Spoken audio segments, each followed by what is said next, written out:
become death, the destroyer of worlds. Welcome to Now Playing Podcast Review of Oppenheimer. You are the man who gave them the power to destroy themselves. Part of our Christopher Nolan movie retrospective series. Because this is the most important thing that ever happened in the history of the world. Hosted by Jacob, Stuart, and Arnie.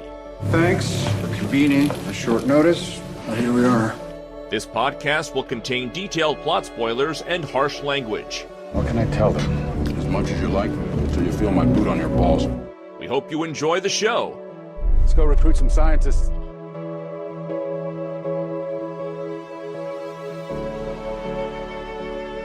Today we're discussing Oppenheimer, starring Cillian Murphy, Emily Blunt, Matt Damon, Robert Downey Jr., Florence Pugh, Josh Hartnett, Casey Affleck, Rami Malek, Kenneth Branagh, directed by Christopher Nolan. This is a podcaster of energy and paradox that not everyone can accept, Arnie. And Stuart. And this is Jacob, who's just a Barbie girl in Oppenheimer's world. Life's fantastic when you don't have flesh to drip off your bones as you melt from radiation fallout from an atomic bomb because you're plastic. Come on, Nolan, let's go bowling.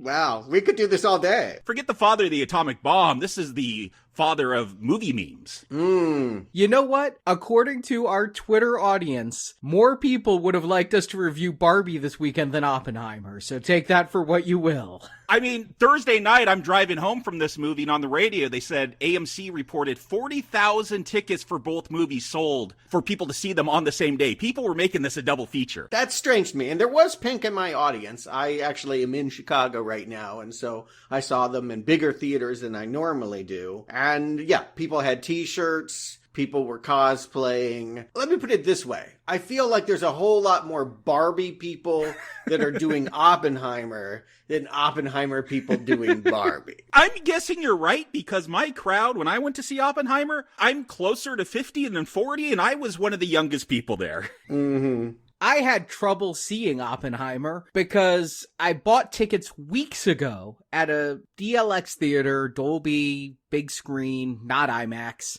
and got good seats. Showing ended up completely sold out, including the front rows, but I was like, I have good seats. And then the day of showing, I find out through Facebook, the theater lost its air conditioning, and it's 106 down here. Yeah.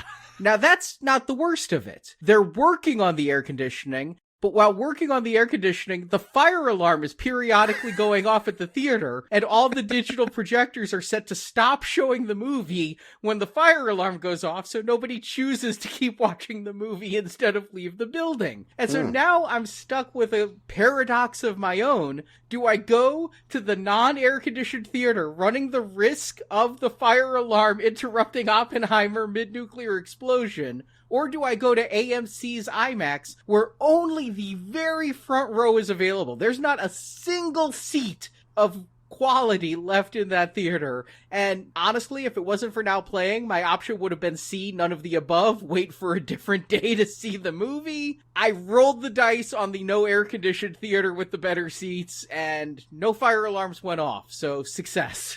Oh, okay. All right, but you didn't see it in IMAX. No, I didn't see it in IMAX. Mm-hmm.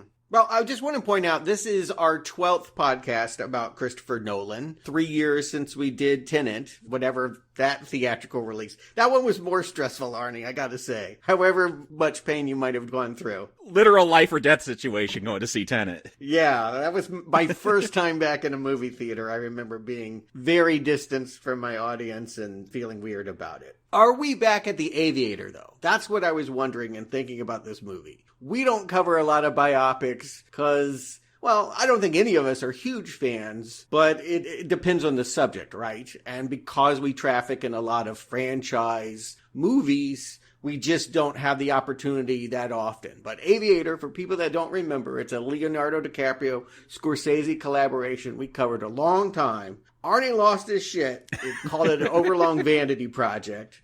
Jacob basically shrugged and didn't care. And I was the only one that, had any enthusiasm. I felt very alone in my praise in that movie. I was wondering, is this just a repeat? Should we have done Barbie because it would have just been so much easier to talk about Barbie than Oppenheimer? I mean, yeah, I feel like I have more excitement for Barbie than Oppenheimer because that looks like a real campy, fun film. And this looks like a real serious biopic, which I got nothing against biopics. There can be good ones. Like, I was surprised when I finally got around to seeing The Social Network because I'm like, what do I care about Lizard Man, Mark Zuckerberg? But I saw that and wow, that was a great film. Why did I put that one off for so long? But yeah, I feel like there's a lot of tropes, like there's a lot of boxes to be checked off with the biopic where they're usually not as creative. Like, this does not look like Greta Gerwig's Barbie film as far as creativity goes. And I'll be with Jacob. I don't hate biopics, but I've got to be predisposed to the subject matter, you know? I like Straight Outta Compton, and yeah, Social Network is one I don't think of often enough and is a great film we reviewed way back when that was new.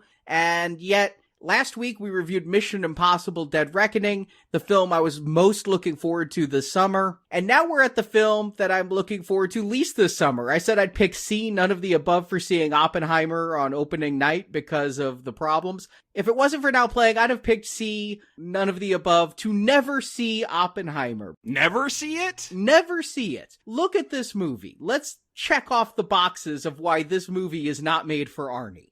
Okay. First, it's a biopic. Second, it's about somebody I've never heard of. I have never heard of Oppenheimer. What? You've never heard of Oppenheimer? You're seriously never heard of Oppenheimer? I have seriously, until this movie, never heard of Oppenheimer. Wow, this is the reason I wanted to see it, because I knew about his involvement with the atomic bomb, but just not much about his life before or afterwards. Like, this is a, historical figure that I'm interested in, so that was a hook for me, but no knowledge of him at all. I will say it this way. I think the subject matter is very interesting, but the individual players I knew nothing about. Meaning, I've been to Los Alamos, and obviously we're all aware of atomic energy and bombs. Still living under that threat. I'll go ahead and throw out, I don't like movies about eggheads, typically, like Theory of Everything, Imitation Game. A Beautiful Mind, ugh. I didn't even see Beautiful Mind. Oh, don't. So, it's hard to dramatize scientists, so that was a bias for me. And, I mean, take it for what you will, American education or just my own ignorance,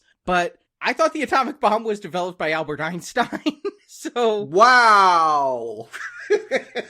No, he famously was against it. And then Christopher Nolan, I have a mixed track record with him. I find him mostly overblown these days. I can't think of the last film of his I loved, probably Dark Knight. Inception. Yeah, Inception came after Dark Knight. Then Inception is the last film of his I absolutely loved. I find him to be often a self-important douchebag. So... Douchebag. You're calling Christopher Nolan a douchebag. I am. I mean, he kind of reached that level when he is trying to promote Tenet and get everyone back to theaters with that. Yes. I get some of his movies are inaccessible, and I share your wane of interest. Things like Interstellar have hurt. Dark Knight Rises is where I started to cool off on him. But yeah, I mean, he's made great, great films. I don't think you should throw someone away just because you haven't liked their last decade of output. A decade of output is a good enough reason to throw somebody away. It isn't. You can still love what they did at the beginning. Yeah, but you're going to be suspect of their new stuff after a decade of films you don't like. Absolutely. And I still love Memento, and I watch The Dark Knight regularly. Not Rises, but the actual Dark Knight. So I have loved his stuff, but this is a movie I would never see, and 3 hours long. I went into this with a shrug and a sigh. It's like, this is an obligation. This is my job. This is Now Playing. I have to watch this movie, but I'd rather be watching Barbie 4 times than watching this once. That was my attitude going in. And, I understand that, but maybe that's why you should watch it. Like, I'm hearing you saying, there's so much about this I don't know. I think that's why Christopher Nolan did this now. Because that was my curiosity. I'm like, why are you hyping this like it's an IMAX extravaganza and we're going to just be blown away like it's a Vin Diesel movie when we see the atomic cloud? Yeah, it's hilarious. I showed the trailer to my daughters because I was telling them about it, and they sounded kind of interested. And so I'm like, let's watch the trailer. And it's like filmed with IMAX cameras. I'm like, this movie is people sitting in little rooms for 3 hours mostly. You telling me you brought your big old IMAX cameras into these rooms where you can't hear anything? It must have been hot and sweat. Like, there's no way most of this was filmed with IMAX. It doesn't need to be. It would be ethically untenable, really, to depict Hiroshima like T2 Judgment Day. we don't need to be wowed as the Japanese people melt. Like, that would be so tasteless. And that was really my concern and curiosity is, like, why are we doing this now? I know it's the anniversary of the detonation, but you put a movie like this out at Christmas when you have your Oscar contenders. You don't turn summer radioactive by detonating this next to Barbie, which is, of course, why it became the meme that it did. You know, I honestly had a theory coming in, though, because of the prestige, because it's Christopher Nolan, because all of his movies mess with time. I wondered, would this be a straight biopic, or would it take a left turn and very much like Twin Peaks Season 3, the detonation of the nuclear bomb create a time loop in which Oppenheimer then gets to relive things? I went in wondering if this would be straight. What? I mean, yeah, non-chronological is a good bet. Yeah, I went in wondering, like, how are they going to tell the story? Because like all biopics, usually we know the outcome. Like, we know he was successful. So how are you going to make this suspenseful when we know that, yes, you created a weapon of mass destruction? That was my other concern, too, was I was the one, I think, out of all of us that did the deep dive. Like, I actually drove to Independence, Missouri, and went to the Truman Presidential Library to look at how all the stuff that they had there. I read the 600-page nonfiction book, American Prometheus, that this is based on. I also did a PBS documentary. I also watched, did you know Hollywood has told this story before? Fat Man and Little Boy? Yes. I remember that movie because it came out, I think, when we were very young children, maybe in the 80s, maybe 90s. 89. I literally thought back then it was about a fat guy and a little boy. That's what I was going to say. I remember hearing that title. I'm like, oh, that sounds like a funny movie. Fat Man and Little Boy? A buddy cop movie. Yes. Yes. Yeah. It could have been a buddy cop movie. It was the 80s. But no, in fact, those are the two bombs that went to Hiroshima and Nagasaki. I learned that later. And they made a movie that the focus was on Groves. Paul Newman played the Matt Damon part. Well, I say the focus was on him, but he was the star. But it's a love story. I shit you not. I watched this movie the other day, and it scared me for Oppenheimer. I'm like, I hope it's nothing like this, because most of it is John Cusack is a love-struck scientist who falls for nurse Laura Dern and then gets radiation sickness, and she has to nurse him back to health. Like, that's how they saw the Trinity Project. It's so dumb. Yeah. I almost want to see that now. I'm guaranteeing you don't. It's a gorgeously photographed movie, but just dull as dirt. It reinforced the idea, even if you cut out the stupid love story, this isn't cinematic per se. It's dramatic. It's absolutely important when we consider what Oppenheimer provided the world and how it changed after he did what he did. But can you show anything? Again, I go back to those Egghead movies. Coming up with theories, that's just not something you can visualize. So I was concerned going in, even with my fandom of Nolan and my respect for the subject matter. I didn't think it was going to be a good movie. And I am a science nerd. I like to get those details. I did watch some documentaries after I saw this film because I wanted those details that weren't included. But yeah, I wondered how, again, you're telling me you got to use IMAX cameras for these eggheads in laboratories? Like, this is where I start worrying about Nolan's pretentiousness that he could lean into. Pretension, yeah. Yeah, you bought into something that because you think the subject is important, it deserves this summer movie treatment. But I came around to it. Like, I realized I went to this movie twice. I saw it first in Dolby Atmos in one of those theaters where they shake you, like, you ever done that? Oh no. Yes. Yeah, like every time he has one of those trembling moments, I'm also shaking in my chair. And then, like, I went again because I heard, he shot it on film. The end stinger is, we shot this on film. It was finished on film, so I will watch it on film. It doesn't need to be on film. I'm sorry. I mean, shoot it in whatever format you want to. I don't know unless you have a side-by-side. I saw some grain, and I already saw, because projectionists have largely lost their jobs. So, like, I already saw some scratches on, even though it was the second day in 70-millimeter projection. No one knows how to handle it, those popcorn sellers, yeah. Yeah, nobody knows how to string it up, so it was already getting some damage. But that was the main difference between those two. But I will say this. I had an epiphany in sitting there in this heat of summer, sweltering, coming in from the Chicago heat, and realizing that I don't think Nolan did want us to be wowed. Again, we'll get into it when we talk about this movie. This isn't meant to blow us away when the bomb goes off. He wanted the biggest pulpit, right? Like, he wanted to scare the shit out of people. So he put a movie out at a time when most people go to the movies, and he made it as big as he could so that he could get, I think, people like Arnie and people like Barbie to, like, come in and remember that this is the world. I mean, we are still living under this threat. It's still relevant. I remember, what was it, about a year ago when the whole thing with Ukraine started and Putin's threatening to push the button if anyone invades him. And my daughters, they're like, we're scared, like we're going to die a nuclear holocaust. I'm like, oh, welcome to my childhood. This is the fear I grew up with. Are people scared of nuclear attack anymore? I feel like I did grow up in that way. It was the post-duck and cover kind of education. But once the Cold War ended and we had all these action movies about rogue nukes and, you know, Vin Diesel surfing on nuclear clouds or whatever, you know, I just feel like it's lost its power to shock and scare. And I think that's what Nolan is trying to do by releasing it now. But let's talk about it. Arnie, you got the plot? Oppenheimer stars Cillian Murphy as the eponymous quantum physicist J. Robert Oppenheimer. The film tracks his adult life from the 1920s through the late 1940s. We watch as Oppenheimer studies quantum physics abroad at Oxford.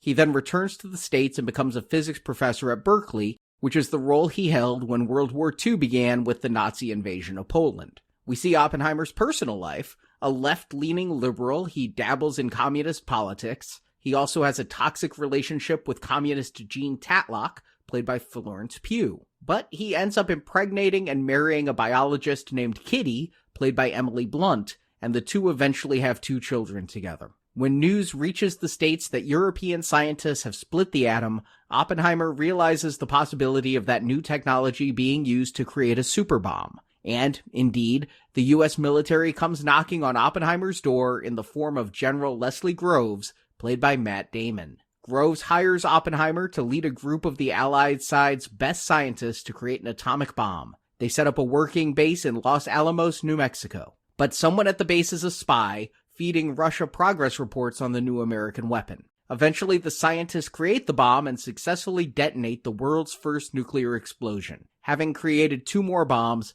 General Groves takes them to the military, where they'll be dropped on Hiroshima and Nagasaki. Oppenheimer is hailed a hero for ending the war, despite all the civilian casualties the bombs caused. After the explosions, Oppenheimer becomes critical of the nuclear arms race and the government's insistence on creating an even bigger hydrogen bomb. Oppenheimer tries to convince President Truman to not escalate what will become a global arms race, and he goes public with those opinions. As a result, the physicist is excised from government, mostly at the hands of Louis Strauss, played by Robert Downey Jr. Straws. Much of the film is told in retrospect from the perspective of Oppenheimer in a hearing to retain his clearance on the Atomic Energy Commission, a clearance that is revoked thanks in no part to Strauss acting behind the scenes. But this orchestration backfires for Strauss when he goes in front of the Senate to be confirmed for a cabinet position. Scientist David Hill, played by Rami Malek, gives a scathing speech in front of Congress exposing Strauss's betrayal of Oppenheimer.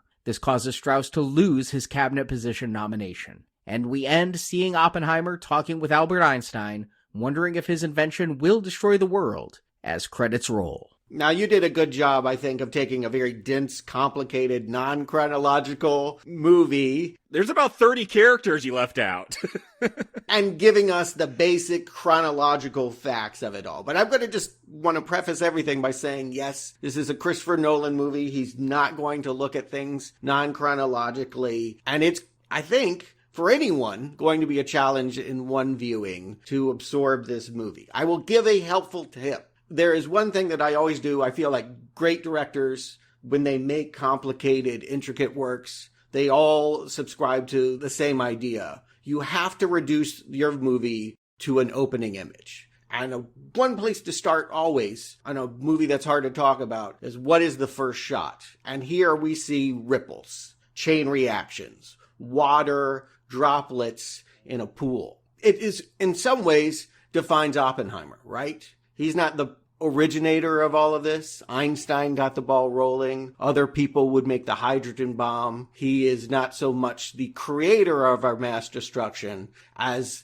the center of a ripple effect. And we start with a quote about Prometheus giving fire to man, and for this he was chained to a rock and tortured for eternity, for those who don't remember their Greek myth. Yeah, do you remember that one? They eat his liver. That always stuck with me. Yes. It would grow back and then be eaten again by birds. This is helpful if you don't know who Prometheus is. I think, I don't know an artistic director, but I think a good director, if you're trying to mass sell something, yes, you want to bring in maybe these more unfamiliar elements and then explain them to some extent. So yeah, Prometheus, if you don't know who he is, he got fire, he got punished for it, like perfect symbol. And then as we get into the mechanics of the film, you talk about the way he messes with time. He's going to have two distinct splits. There's going to be a fission section and a fusion section. There's not a lot of science in this film. I feel if you like name your sections these two things, at least tell me what those are. Like I know one is about bringing things together, like atoms together. So I assume the other one was about splitting them, especially because that's the atomic bomb. And so I'm looking for those themes, but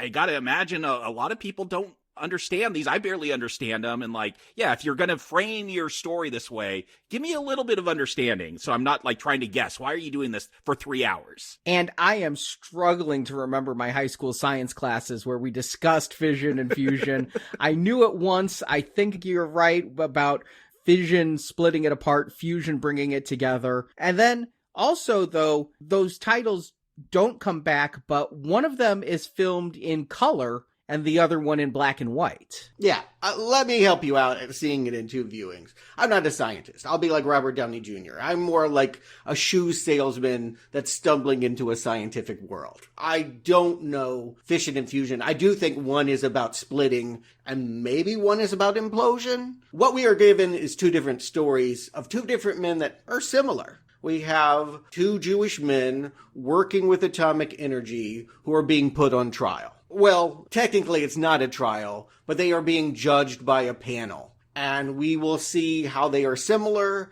and how they are connected. Yes, the movie cleverly decides to call that fusion and fission. I don't know what that means, but I do think it's helpful to have two different film stocks if we're going to go back and forth. Oh, for sure. Yes. Like, you need to know where you are, and knowing that Robert Downey Jr. is the man in the shadows. Thus, he will always be in black and white. And Oppenheimer is the man that gave us the fire and will, is identified as the light. We will have his stuff in color. Symbolically, that helps. And I agree, like, the interesting stuff, the atomic bomb explosion, all that you want in color, but it is counterintuitive. Like, I look at black and white, I think that's older, just visually, than color, but it is reversed here. Well, I think confusion is a part of the game. I mean, Nolan likes mysteries. Oh, is it? Because I'm confused a lot.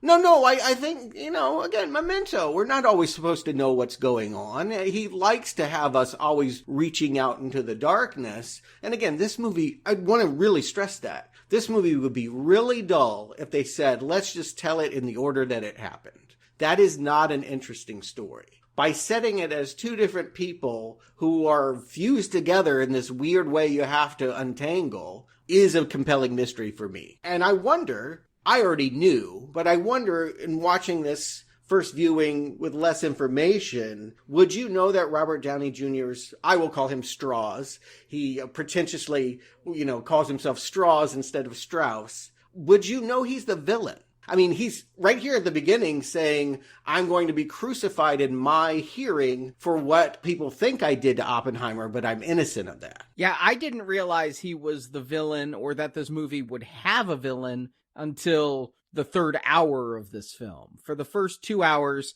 I take this as he is a partial narrator. Can you tell me, and the film really doesn't give a lot of information, who is Strauss? What is his role in government, and how does he entirely relate to this? Because when he becomes the puppet master behind the curtain, I am really confused as to this guy, because he's not in a lot of the film. Well, he is. He's not in a lot of Oppenheimer's story. How about that? He's in a lot of the film because it's non-chronological and we will cut back to him in ways that might be perplexing, but that show you that his trial is a lot like Oppenheimer's trial. Because what we're seeing concurrently is that Oppenheimer, in the same decade, in the 50s, in the Eisenhower era, is having to answer for what he did. at the same time, seemingly, although it's separated by a few years, that Robert Downey Jr. Strauss is having to answer those same questions. And it seems like maybe Oppenheimer is the villain because he had communist leanings, because he maybe didn't keep good security. We'll talk all about that. That's most of the movie. But what we're hearing is that Downey Strauss is going to be punished for what happens in Oppenheimer's trial. And so who is Strauss? He is the liaisons for Princeton. He's responsible for bringing Oppenheimer to Princeton after the detonation. And he was the head of the Atomic Energy Commission. But, and this is crucial, it's one of the funny bits that Downey gets to play with, but he's really the son of a shoe salesman. And he comes, in Oppenheimer's words, from a lowly background and doesn't know the science. So he's operating in a world of eggheads that he believes has contempt for him. Which is standard for, like, politicians in Congress. Like, they're in charge of science committees and they don't know anything about it. But you talk about confusion and maybe that being part of this story. I agree. Like, I don't want this to be a timeline story. I want drama in there. I want suspense. So I appreciate that Nolan, and maybe this is how the book is constructed, I don't know, but he does create a mystery. I need some kind of mystery to carry me through 3 hours. And so the fact that, yeah, Oppenheimer is being questioned by the government, I'm like, dude, you guys wanted to bomb Japan. Like, why are you trying to hold him accountable for this now? So there's a good mystery, a good hook. And then you get this scene early on with Strauss meeting Einstein after Oppenheimer says something to Einstein, and Einstein blows Strauss off, and he's like, what did you tell him? I'm like, okay, there's a couple good hooks, a couple good mysteries that you could slowly reveal through this next 3 hours. So yeah, I like that Nolan has found a way to make me want to sit here for 3 hours. And yeah, so there is some confusion because what are people's alliances and all that. That it's a good hook that gets me interested fairly quickly in this film. And I want to underline that, again, as someone that read the book that all of this was based on. It was a Pulitzer Prize winner from 2006. And it's dense and it's very fact-based. And it's wanting to give you all of the information. Guess what? It's really hard to get through. It's really a long sit, and reading about someone's childhood and all of that, you're bored by the time you get to Trinity. So here, you need to create immediate connection, immediate excitement and mystery. Nolan deserves super props for how he has constructed the screenplay out of that book. He has done a masterful writing job. But I will say this opening is confusing for me because we are jumping between multiple different periods in time. We're seeing Oppenheimer in a type of hearing that feels like a trial. We're seeing Strauss in his hearing that feels like a trial in black and white. And we're seeing Oppenheimer as a young man. It is throwing you into the deep end of the pool here in a way that could be off-putting. For me, I'm leaning forward, not leaning back. I'm getting interested to try and be a proactive viewer who is going to be engaged and try to figure out when everything is being told to me, as compared to the person who was sitting next to me in the theater, a complete stranger, who about 15 minutes in began to snore rather loudly. Oh, wow. I will honestly say I was super impressed with both my crowds. They never pulled out their phone. I didn't see a lot of people getting up for bathroom breaks. I feel like the audience was with me in being hooked. But I agree with you. People are going to be on different levels of understanding, and I think Nolan likes playing that game. Yeah, he is not making a film for everyone. That is never Nolan's intent, I think. I think he's more artist than that. But he likes to market them that way. Yeah, that's true. Well, he has to pay for it. He has, this is an expensive proposition, so yeah, he has to sell it. And thank God for Barbie, right? I mean, it's an absolute win for Warner Brothers. It doesn't matter which one you pick. They're profiting. Oppenheimer's not a Warner Brothers thing. It's not? No, Warner Brothers is trying to bomb Nolan this weekend because Nolan called out Warner Brothers for putting their films on streaming instead of in theaters, and said you're seeing very expensive television programming. And so Nolan has left Warner Brothers, who's made most or all of his films, and gone to Universal. and Universal is making this, and Warner is being a little bit petty by releasing Barbie the same weekend. They're saving movie theaters because of that move, in my opinion. And apparently theater owners even pleaded with Warner, let's not do this, let's not split audiences like this, and Warner just stuck their stick in the sand and said no.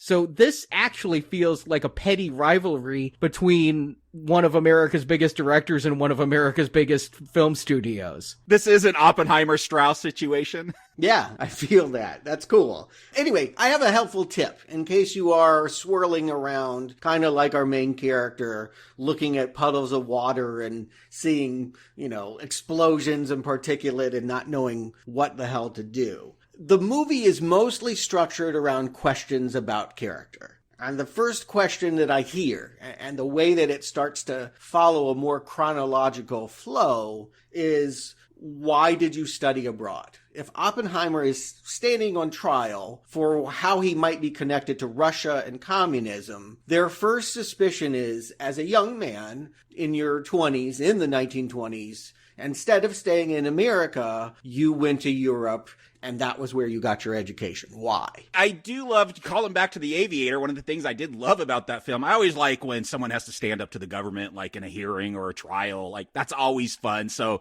yeah, you get this thing, why did you go study abroad? Berkeley has one of the best quantum physics labs there is. And he's like, yeah, because I built it because I studied abroad. Like, I like that line. Yeah, I did like that one. I like it because it's funny, but it also tells you something about Oppenheimer. He's a snob, right? Yes. And that will be confirmed later when his brother, who is a communist, Oppenheimer never does join the party, but his brother marries a waitress. He's like, you let that waitress ruin your career because she made you a card-carrying communist. You're never going to be able to work with me in the labs. You're never going to be able to do what I can do. And so one thing I think that's good, a mark of quality, I think, in biopics is when we don't lionize, when we don't say that the person that did what they did is so great all the time and make them a hero. Do they ever? Always. Usually in biopics, I go back to what you said about The Aviator. He was a genius, but he was an asshole. Very rarely do I see them lionized. Yeah, but it's the VH1 behind the music formula. Yes, they have their downfall, but the ending is like, but they came back and they're great and everyone loves them and everything they did was amazing. Yeah, usually it's just drugs, like The Doors. I know you love that movie, Arnie, but that movie lionizes Jim Morrison. Yeah, that's true. That one does. Well, mostly. He's also an abusive asshole to Meg Ryan, but... Yeah, I hear what you're saying. Usually it'll do both, and it'll be about which emphasis do we place. Do we discredit them completely, or do we say that they're a god? And this movie, I think, walks a very good line about showing that he's just a ripple in a pond. He is one element of a larger debate and discussion. And I think one thing this film does successfully, because 3 hours, a lot of characters, I'm going to lose things as this film goes on, but early impressions that it's making on me to help carry me through this story is, Oppenheimer, one of my big questions is how does he feel about the atomic bomb being used and, blowing up 2 cities in Japan and killing thousands of people and this chain reaction? How does he deal with that? And Reducey early on, his character is that he's about theory. He's a scientist about theory. When we go back and see him at Oxford, he's messing up. He can't do the practical stuff. They're going to drive that point home. He's bad at math. Yeah, he is a theorist. Einstein's later the only thing we have in common is that you and I hate math. Yeah, which to the layman is great. Scientists don't like math. Math is objective and absolute. And no, it's actually not when you get into these very high level theoretical based studies. Boers actually explains it well. So yeah, he's abroad and he's meeting people, and one of them is Kenneth Branagh, Niels Bohr, and that's so you can see he's the idol. And he's the idol in part because he proved Einstein was wrong. So he inherited the mantle of cool, and Oppenheimer will take that crown from him, of course. But yeah, Bohr basically says you don't need to be able to read music. You need to be able to hear it. And I just want to compliment technically, what we have a lot is collage, and we will have orchestras tuning up. There's a lot of violin. I feel like there's a Mount Olympus illusion. We'll see mountains and clouds and all that, thinking about Prometheus and how a mortal went up to the Mount Olympus and brought down the fire. All of this stuff just is MTV montage, I think, is very visually stimulating. You bring up the music and collage and montage. I agree. And it starts to grate. My biggest complaint is not the notes of the score, not the way the score is played, but the amount. It never stops. There is maybe 3 minutes total of this 3-hour film where there's no score playing. And that, for me, like trying to articulate why this bothers me sounds weird because it's not like something that's on the forefront of my mind, but when I'm presented it in a film, score, it emphasizes moments. It tells me what is the emotion of this scene. Is this scene important or is this a montage where like I just am supposed to get the gist of it? And so when you have score, swelling violins and strings in every scene almost, I'm like, is this important? Can I just move on to the next scene, like where we're going to slow down a little bit? Like it becomes a problem for me trying to tonally figure out like how am I supposed to be reacting because that score never stops. And again, not a problem with the notes being played, it's the amount. Be a technician, be an artist, you edit, Nolan. Like you don't need this much violin playing through the whole movie. In defense, it's not always score, but there is always noise. Now, it's often score. Sometimes it's this train track sounding like sound or people stomping their feet. No, I'm not counting that stuff. I'm counting the score. It is almost always score. Can I offer something? I feel like the score, sometimes it is music and sometimes it is tuning up. Sometimes it's just like a violinist like, I think if you listen to it, I did. There are times when you see the characters trying to formulate, and when it's working for them, it becomes music. Here's the thing. You already have Cillian Murphy, Robert Downey Jr., Emily Blunt, like just killing it with acting. Cillian Murphy's got those baby blues, like that communicates so much more than swelling strings. Like give me some moments to reflect on what the actor's doing instead of violins constantly blaring in my ear. But the thing is, this whole movie is really trying to cover so much ground. You tell me this book is 600 pages, although it covers more of Oppenheimer's life than this movie does. But it's trying to cover so much ground that, yes, it does feel like a 3-hour montage. We're hopping between times and everything. If we didn't have that music, this film would be chaos. I find that the music and the sound in the background helps provide a coherence, but it is going to be completely subjective whether or not you can roll with a 3-hour montage. And to be honest, I'm riding that line. I was going with the montage at the beginning. I'm like, you got to jump me into the deep end. You've got to introduce me to who he is. You got to get me over to Oxford and do all of this really quickly. Fine. But when we're an hour into it and I realize it hasn't slowed down, I'm like, this film is going to be and is a little exhausting. I agree. Like 3 hours of the same experience, you get numb to it, you get exhausted by it. That's asking a lot. And I would say edit, like become an editor and cut some things out. Talking about like the use of score specifically throughout this film. Well, I'll stand alone and say I think this movie is edited superbly. I think the sound design is superb. I think everything is great. I'll just go ahead and preview. I'm super impressed with this movie. I want to just talk about the things that we learn while he's in Europe, since that's sort of where the committee is at with exploring him. The poisoning has always been apocryphal. I looked this up, yeah. We're not sure, and I heard it. I thought I heard it. You know, he was kind of an incel.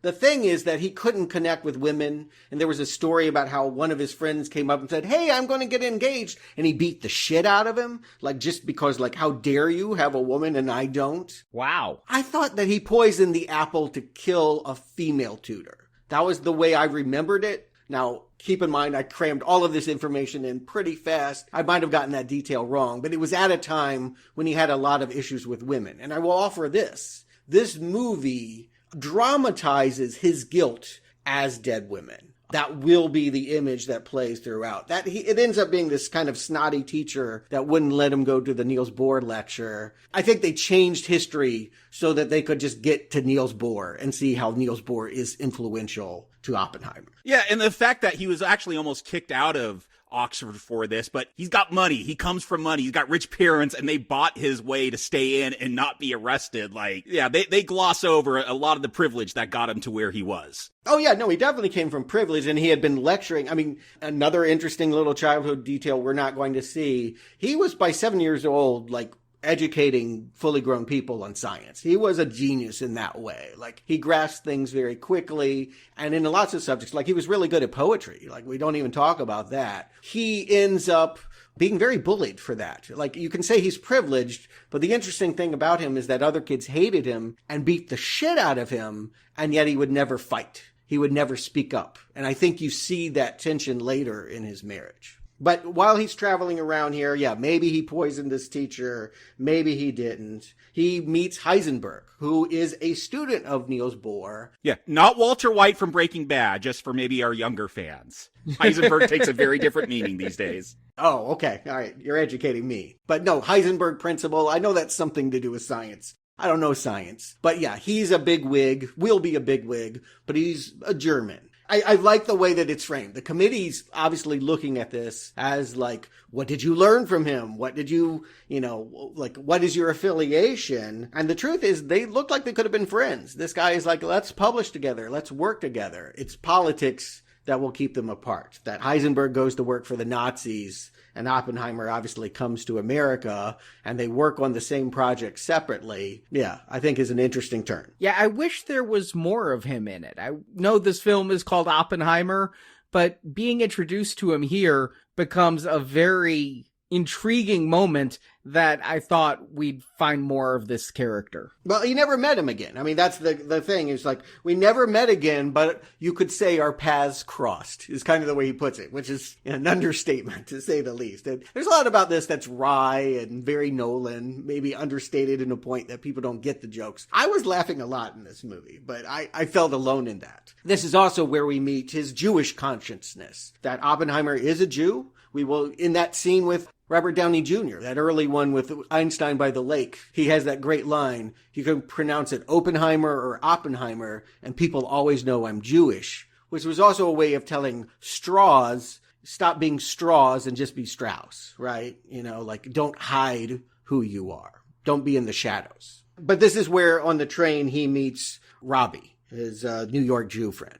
Is he a scientist? He's Yes. going to be hanging around a lot, but he doesn't seem as bright. He doesn't seem like he's in the inner circle. And I think that's a choice Nolan makes because he wants you to look at him differently than the other scientists. He does come on the project. They have a scene much later where Robbie's like, I don't think I can do this. You drop a bomb and it falls on the innocent as well as the guilty. I don't really want to be involved in something like this. And other people say that too. Niels Bohr says that, and he doesn't work on the project. But Robbie does work on the project because he's a Jew. And, Oppenheimer has, I think, the best argument for making the bomb. Maybe we're not responsible enough for having the bomb, but I damn well sure know that Nazis aren't either, and we have to beat them. We have to create the bomb to prevent them from using it first. And so every time you see Robbie, I think he's really there to provide that Jewish perspective. It allows Oppenheimer to connect with that heritage, his people, and think in that way. But in the end, he comes back to America. He tells the committee, if you were worried of what I might be passing along or what I might be learning, I did come back to America. And, I had a ranch in New Mexico, but I went to work at Berkeley. It's really interesting to think he could have been Stephen Hawking. Like, he wanted to just work on black holes. I didn't know he worked on black holes. I did not know this part. Yeah. Oh, huge stuff. He's loved for that stuff. And long before astronomers could prove any of what he was talking about, all his stuff is theory. He basically knew about black holes before astronomers did. And that could have been his whole career. Had there not been World War II, I think that he would have been a genius. He would have been easier to love, right? We would have been able to celebrate his accomplishments independent of real world tragedy. Yeah, you don't want to be the father of the A-bomb. Like, not a good title.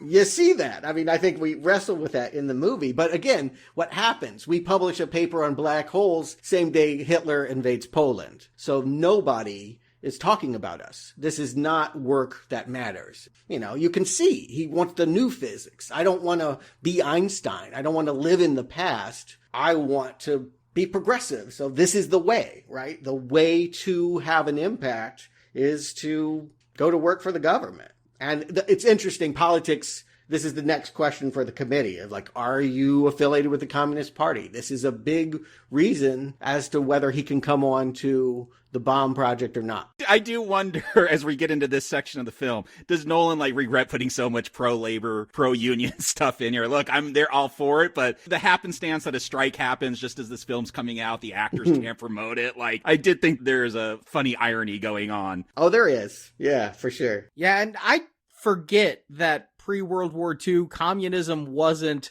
the Red Scare that it would become post-World War II. It wasn't necessarily embraced, but it wasn't looked at as demonic. No. This is super important. I'm so grateful for the books about this. There is a difference between American socialism and communism and what was happening in Russia. And you have to connect it to the Depression. In the 30s, people were out of work in mass. The government had failed them, and it was socialized programs that got our country back together. It may sound un-American, but socialism kind of fucking saved us. Yeah, at least the welfare state has kept us limping along as some kind of quasi-capitalist economy. But one of the biggest gaps in American education is the workers' movement, the labor movement, especially of the 30s and even before that. Like, a lot of people only work 5 days a week because of the labor movement. You didn't work in a coal mine at 12 because of the labor movement. And so I like that all this stuff because, yeah, now it gets wrapped up with communism and socialism. And it meant something very different. And it means like there's still unions going on. We know about that because we're all interested in films. Like they're working for rights, working to get workers treated fairly. I don't think that is Leninism. And I just want to say that this movie, a lot of it is operating in this brief window that is hard to imagine ever being open. It never was in my lifetime, but we were friends with Russia. We did not have grievance with Russia. They were not an enemy. Mm-hmm. Yeah. And it's strange though, because they would ally themselves with Germany and thus become an enemy and then become a friend again when Germany attacks them. So it's a very strange history. They never allied. Just to be technical, they agreed to look the other way. They were complicit. They were going to not care that Hitler was invading Poland and other countries. Just don't mess with us. But, anyway, yes, to all of this, Oppenheimer, as far as I can tell, never was a communist. It's never been proven that he ever joined the party. And his brother did, and you see the way that this movie dramatizes it, that's partly why Robert never wanted Frank to marry Jackie, because Jackie was the woman that got his brother ruined. You see him throughout the movie trying to bring Frank onto the project, and nobody ever will because he is a card-carrying comedy. But Oppenheimer's going to have a relationship with a literal card-carrying commie. Florence Pugh is in here. I did not recognize her with black hair, and it looked like her face was a little thinner. I just did not recognize her as Jean Tatlock. It's funny because it took me a while to recognize Robert Downey Jr., but I did get her right away. I'm like, okay, that's Florence Pugh. Mm-hmm. Yeah, we got Iron Man and the new Black Widow in here. But just overall, while I'm talking about that, most of these actors fall into their roles for me. I don't see Cillian Murphy. I see Oppenheimer. I don't see Florence Pugh. I see Jean Tatlock. The only one I can't get past, and it's because he's Iron Man, is Robert Downey Jr., where I'm just like, wow, he looks so old. Is that makeup, or did he really age a lot since he was in Iron Man in 2008? But no, the actors here are phenomenal, and I forget who they are. And one of my big questions, the movie better answer this for me, and this is serious. I know Oppenheimer's famous quote that he's known for, I am become death. What's with the grammar of that? Why can't you just say I am death? I want the answer. And now I am become death. I know, yes. Yes. And we get that. Apparently he wanted to get laid by Florence Pugh. That's why he said that. I saw it the first night with my brother, and he was like, that's the one moment, man, where they overstepped. That was the one time where you roll your eyes that, okay, in the middle of screwing a woman, she's going to go to your bookcase and demand you translate Sanskrit. Read this dead language for me. And it just happens to be the paragraph you're later going to read to the world. What happens, just to help folks out, Oppenheimer is asked many, many years later, the 60s, to talk about the effect of the atomic bomb, and he reads that passage. And so it has always been linked to him that, is he the destroyer of the world? Whatever. He embraced that in that moment. But here they're trying to say, I think the reason why Nolan put it in this moment is this is his first victim. That Oppenheimer feels responsible for killing so many. His first kill is this woman that he neglects, who, they hit it off. And most of the time she wants him. Now, she is mentally deranged, and I think this movie makes that look quirky. In truth, I think she truly had some severe mental illness, and I don't think she killed herself because of Oppenheimer. But this movie kind of sells it that way, that in the end, she will die because he wasn't there for her. Do you feel, because so much of this is based on Oppenheimer was caught up in his head and theory, and that's what he was obsessed with. And yet at times he makes very practical decisions, like with Jean and not getting in that relationship with her. That feels like he knows that's bad because she is a communist. She is maybe a little crazy. So it's this weird, is he caught up in his head, or is he capable of making very rational decisions? No, I get what you say, and here's what I think, and it tracks very well. It's the gift that Nolan gives us, because I think Oppenheimer can look like a very confusing person. That's why he's on trial. You said this one year, and then you said this another year, but he believes in quantum theory, right? He believes that paradox exists, that you can hold two different ideas that are opposed to each other at the same time. He doesn't want to commit. In the end, we see him very much against the idea of committing to one person, one ideology, one thing. Again, I want to even stress, he wasn't even just a scientist. He was a poet. He liked to ride horseback, and he was good at all of it. So he was someone that deeply believed you just don't get stuck. Don't get stuck in one way of being. And that she couldn't stand that. She couldn't stand the way that he drops in and out of her life. She saw that as a power move. And this movie tells us it drove her to kill herself. Now, another dramatic flourish. They do it because I mentioned earlier, water imagery is so important in this movie. I don't know how, even taking drugs, how you could hold your head in the tub and die. Yeah, unless you just pass out and your head's under there. I mean, I think even your body would spasm and pull you out of it. No, I mean, isn't this what happened to Whitney Houston? She took some drugs in the bathtub and fell asleep and drowned. You're right. You're right. There it is. Another biopic. You're right. Okay. So yes, because we have Whitney Houston, we know that this is possible, but it seems a little bit fanciful. She hung herself. The real Jean just hung herself. But here we see that ultimately they have one more dalliance after he's created, Los Alamos. But for the most part, because she couldn't have him, she is going to kill herself. And that becomes the first of many deaths, much blood on Oppenheimer's hands. It's also worth pointing out he leaves Jean for another woman, Kitty. And he kind of commits. I mean, he marries her. She got pregnant. She was married to another guy. And so at that time, he's kind of stuck, right? She trapped him and now they're together. But it's an unhappy union. And I'm curious to know how you take Emily Blunt's Kitty. I never understand why she stays with them when it gets real bad. That baby's always crying, because it's said this is her third or fourth marriage. She hops around. Mm-hmm. And she had been with a communist. He actually died for the cause. He went and fought in the Spanish Civil War and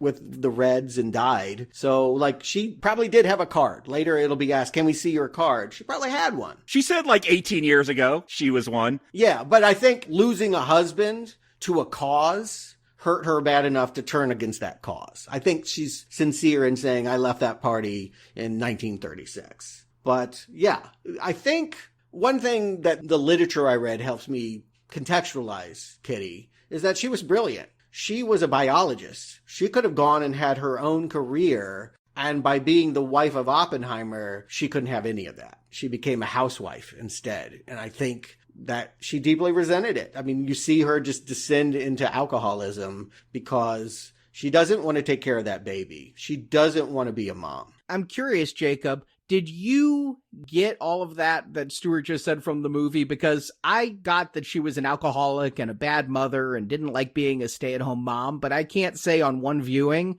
that I really caught the whole, she was upset because she wanted to have a career as a biologist and things like that. No, it's not there. It's not in the movie. It's not. No, it's not. Because, yeah, my opinion of her, she's going to have a big heroic moment in the third hour of this film. But for most of this film, I'm like, why are you with this woman? She's jumping from man to man. She's an alcoholic, like drinking around the kids. Like, not that Oppenheimer's like much better, but yeah, they didn't portray her heroically, I don't think. Definitely not. You come away with kind of a bad view of her. Yeah, absolutely. And the fact that he stayed with her, I remember him saying something about having a first wife and a second wife. I thought this was going to be the first wife and that a more stable wife would come in later in his life. But no, it's going to be Emily Blunt the whole time. Yeah, the fact that they send their kid away to go live, I think, with his brother for a while, like when it's a baby, like, oof, like not good parents. Okay, the worst story not in this movie that I read, it's totally chilling, was that it was true that neither one of them wanted to be parents. You know, they were preoccupied, and then one became an alcoholic, which just means you're not available. But yes, it was Oppenheimer. In order to help you like Cillian Murphy in this movie, they don't show this scene. They make it seem like he asked his friend Chevalier, can you babysit? Okay, so that wasn't his brother. It was just a friend he sends him off with. No. He went to a woman that had lost a child and was in postpartum depression and said, would you take care of, my son? And she's like, sure. He's like, and you could just keep him. Like, because I could never love him. I could never love that child. And they were going to just give away their child. I have to ask, Stuart, because you read this book, you did the deep dive, and I know this is kind of a modern trend, but it did come across as I was watching this, the thought, neurodivergency, the way Oppenheimer acts, like the fact that you'd be willing to just be like, hey, can you take care of this kid? Or I just think about theory. I'm not thinking about the hundreds of thousands of people that are going to die from these bombs. Like that does feel like a struggle for him to connect. And I did wonder, he's a brilliant scientist. I'm sure there's neurodivergency involved. Mm-hmm. Yeah, I think it's a good question. It was one when I was reading, I definitely was like, is it diagnosable?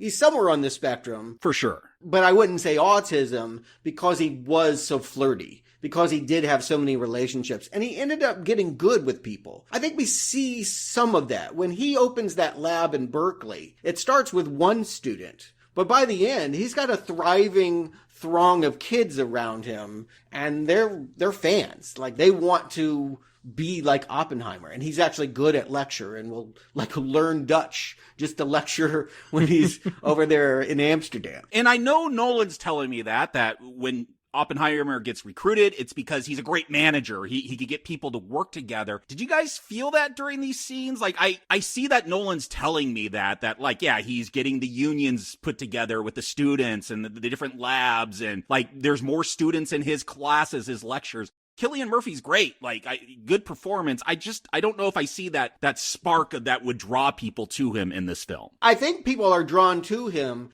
I would question the words good manager. Think of him again as a ripple. He is in the middle of all of this. He'll write on the board, hey, let's have a meeting about unionizing. We'll get the faculty, to socialize, but I don't think he was good at organizing. I don't think he was good at staying present. And I think, again, the neglect that he showed his women, the idea that he can commit to a theory that's paradoxical, it helped him that he was this way. But it also, I think, means that, he's frustratingly not available to some people when they need him as well. I think that he comes off as a very magnetic scientist because of his brain more than personal charisma. And I think that that's what it takes to be a rock star in the physics community. Not that I'm in the physics community, but... Yeah, if it's about your brain, though, I don't want this to be a science lecture, even though I do like that stuff. I'm not good at science, but I like learning about it. But yeah,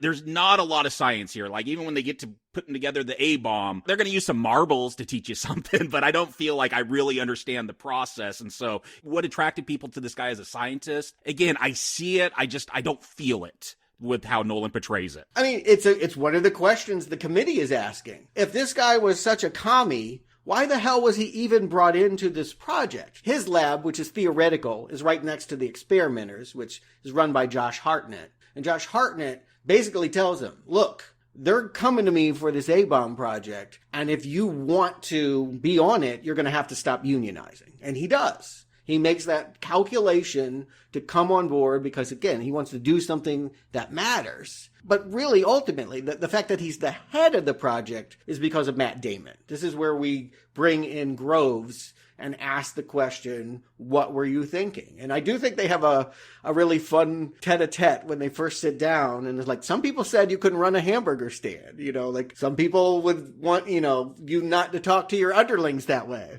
Hamburger stands are hard to run. I mean, I've worked at a hamburger stand. They're busy. It's stressful. It's not easy. Mm-hmm.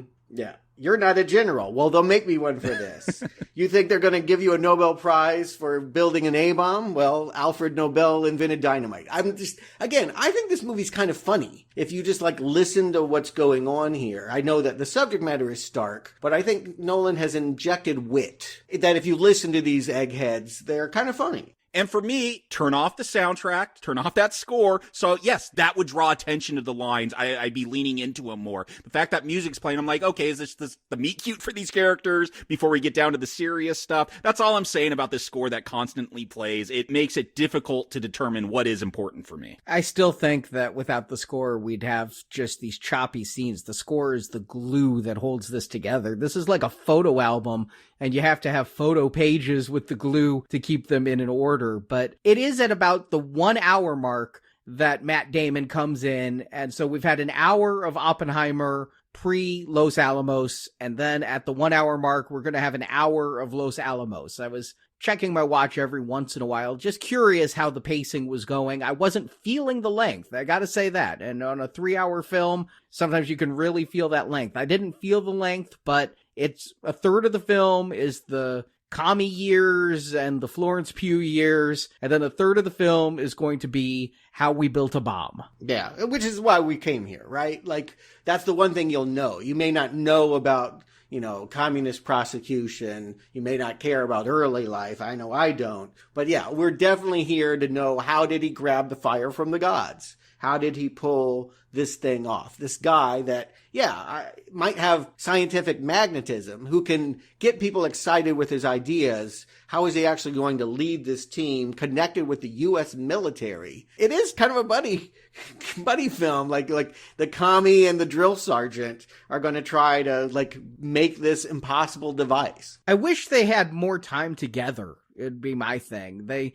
again, because everything is montage, you get these scenes, but they do have great chemistry on screen that could have been explored further in a movie that decided it wanted to take more than, 2 minutes per scene and then move on to the next. There's the Paul Newman movie. If you really want Fat Man and Little Boy, you can have some of that. That's a horrible, horrible Oppenheimer. I will just say the actor they got was like someone that went on to basically just do cartoon voices and video game voices, and he is so terrible in that movie. I don't think you have to go to the both extremes. There's a happy middle where, a lot of this, I feel like, here's a new scientist. Okay, what's the point of this scene? And like so many characters, there's only one scientist that really sticks out when we get to the discussion of the hydrogen bomb. Like, that feels like an important character and debate going on. But there's a whole thing with Casey Affleck. I don't know, like, I'm sure that happened, but why? Let's slow down and look at each of them. What I will offer is, yes, one viewing, I feel sorry for you guys. It's hard to process the whirlwind. And all you can process is how crazy it was, which is how people talk about it. Like, to have $4 billion in the middle of the desert that had nothing, and then to create this out of nothing is crazy making. It really is. And my brother, he works in construction, so he really was helping me understand logistically what they were doing was so impossible. And the Nazis have an 18-month lead. They have Heisenberg. They have the guy that knows quantum mechanics, so they should be winning. And the only reason I really like this moment, the only reason they think they have an advantage is Hitler doesn't like Jews, and every scientist working in quantum mechanics is Jewish. One of my favorite lines is like, we're going to beat Hitler because he's discounting the most important scientist. Mm-hmm. Yeah. He's not going to fund them. He's not interested in them. Whereas, $4 billion in 1940s money is like... That's a lot.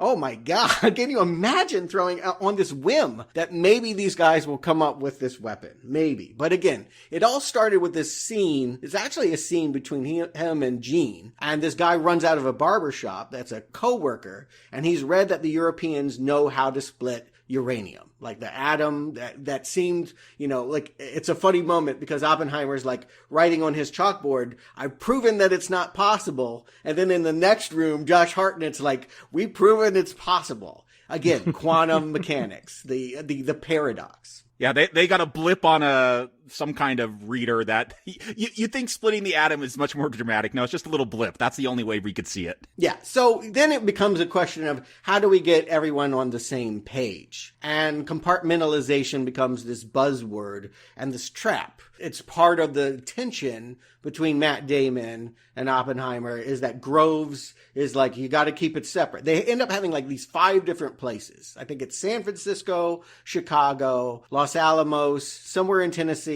and somewhere I never caught. But all of these minds that are working on this one project are scattered throughout the country, and Oppenheimer can't go see them because they're refusing him clearance. It's a way of trapping him at Los Alamos and keeping Groves in control, that the man that's supposedly leading this can't go see 4 different sites. But that is a funny moment and an important moment when he's like, to get his clearance, he'll just defy it. And he'll go to the football stadium where they have, I don't know how much uranium. Like, that's frightening. Can you imagine, like, in a major city, like, they just took over a football field and suddenly there's like a nuclear reactor? And there's another funny line. They're like, well, the football field's no longer in use.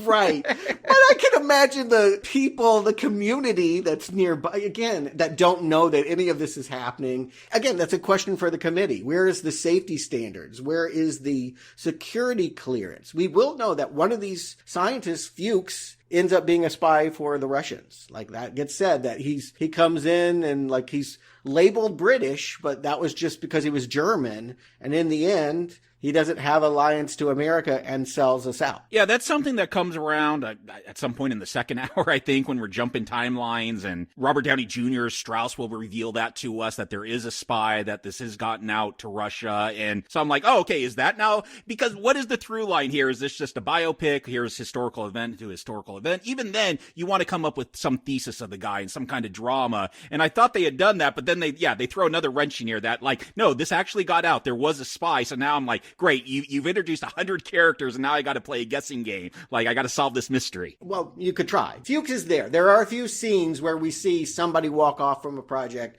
and Fuchs is like, I'll do it, and like rising in the ranks. I don't know that you see the spy game there. No. It's more about the fact that if you were a manager and you can't get to your team, how frustrating that would be. And the excuse being used is, well, we just don't know if we trust you. And yet we trust you with all this uranium and with all of this money. It's crazy. And again, that was historically what they always talked about. Well, like, Groves was this hard ass. You can see in the recruiting process, he's yelling at people, why would you want to work for us? Because this is the most important damn thing ever that happened. So just get in the damn car and come with us now. And Oppenheimer, he makes the intellectual ploys. He's the one being like, well, like, we're building a town and you can bring your family, and this is, not a military operation. You're not going to be a soldier. They play good cop and bad cop, and they get a lot of good people. And yeah, maybe you don't notice all of them, but I think you notice that there's a woman. They make a point that Lily Hornig,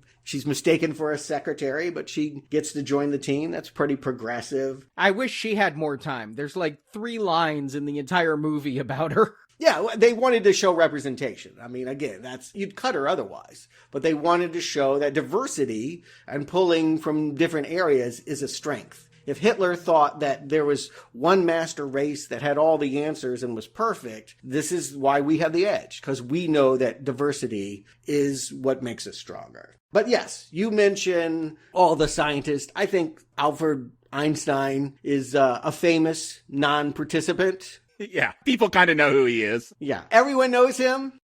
I thought everyone knew he didn't work on it, Arnie. You thought he had made the bomb? I'm not proud of this fact, but yes. Okay, I'm not here to shame. He definitely very early on wrote the letter that got this project going, ironically. The ripple effect is, it would be really unethical to make a bomb to use as a weapon. I would never do it. and they need him at a certain point. The interesting thing is we have this moment where they realize this could actually destroy everything. Let's go ask Einstein. And they go water imagery. He's always by this duck pond, and they've always got to ask, what do you think? Are we going to set the air on fire? And this is what Nolan said was his hook into making this movie, was the fact that they could destroy the world, weren't entirely sure they wouldn't, push the button anyway. I don't even remember this, but Nolan says there's a reference to this in Tenet. There's some line about them destroying the world. You just couldn't understand it. It is inaudible.